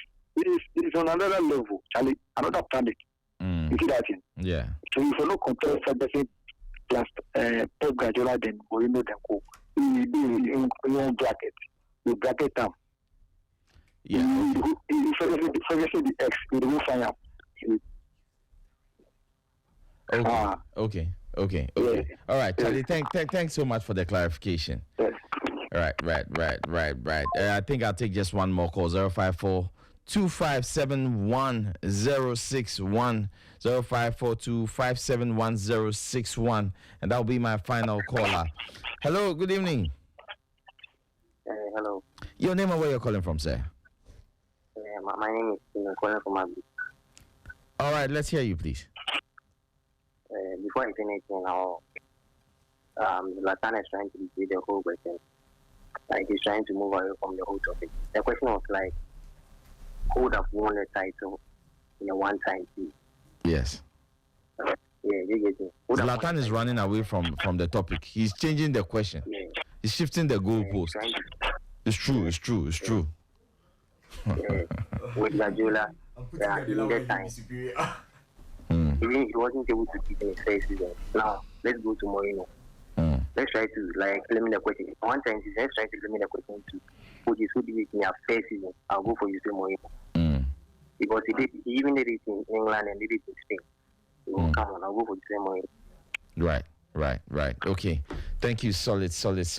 I think that will be my last call for the night. I still have a couple of WhatsApp messages. Let me read one more. Pep Guardiola will line all these coaches and beat them back to back. Even he finished Jose in Spain, finished Alex Ferguson in the Champions League, and killed Jurgen Klopp in the EPL. Who else is coming? That Catalan bald man is the GOAT. In his prime, no size. He will win the EPL simple. Mahama Johnson from East Legon, American House. Guys, it's getting heated, but we are pressed for time. We have to draw the curtains and call it a wrap. What an interesting conversation it's been. I've really thoroughly enjoyed it. Massive gratitude to you, Adjor and Zlatan and my man, Aiden. All right, so, final words. Let's just take a wrap. Final words, 10 seconds. Well, final words. I want to take this opportunity to wish my dad happy birthday. Yesterday was his birthday, so I'm using this platform to appreciate him for everything he has done for me. Excellent. And he being my uncle in my life. Much appreciating to that old boy. Happy Excellent. birthday, Massive gratitude to you, old boy. You've trained a real soldier. Adjor, final words. Big shouts to all the guys that keep on supporting the Adjor brand. Big ups to all the boys on Playback. Big ups to my pundits, Agogo and Terry. Big ups to everybody at KSS. Big ups to all the guys that keep supporting the brand. Much love, and we'll see you guys very soon there. All right. Nice one. And Zlatan? Yeah, I think what I would say is that football fans will enjoy football. But when we are, deliberating about topics, we have to also give the historians their gap. And then because I remember talking about Michael Essien one day, and someone asked me, "Did you watch Essien play?" Yeah. I was shocked. I didn't know what to say. Did you watch Essien play? This question now answer. It was a great show too. Yeah, I enjoyed it. It was natural and cool. Yeah. Natural vibes, proper jives. The historians enjoying their parts. I know that. The United fans enjoying. All right, Charlie, guys, thank you so much for tuning in. Massive gratitude to the production team.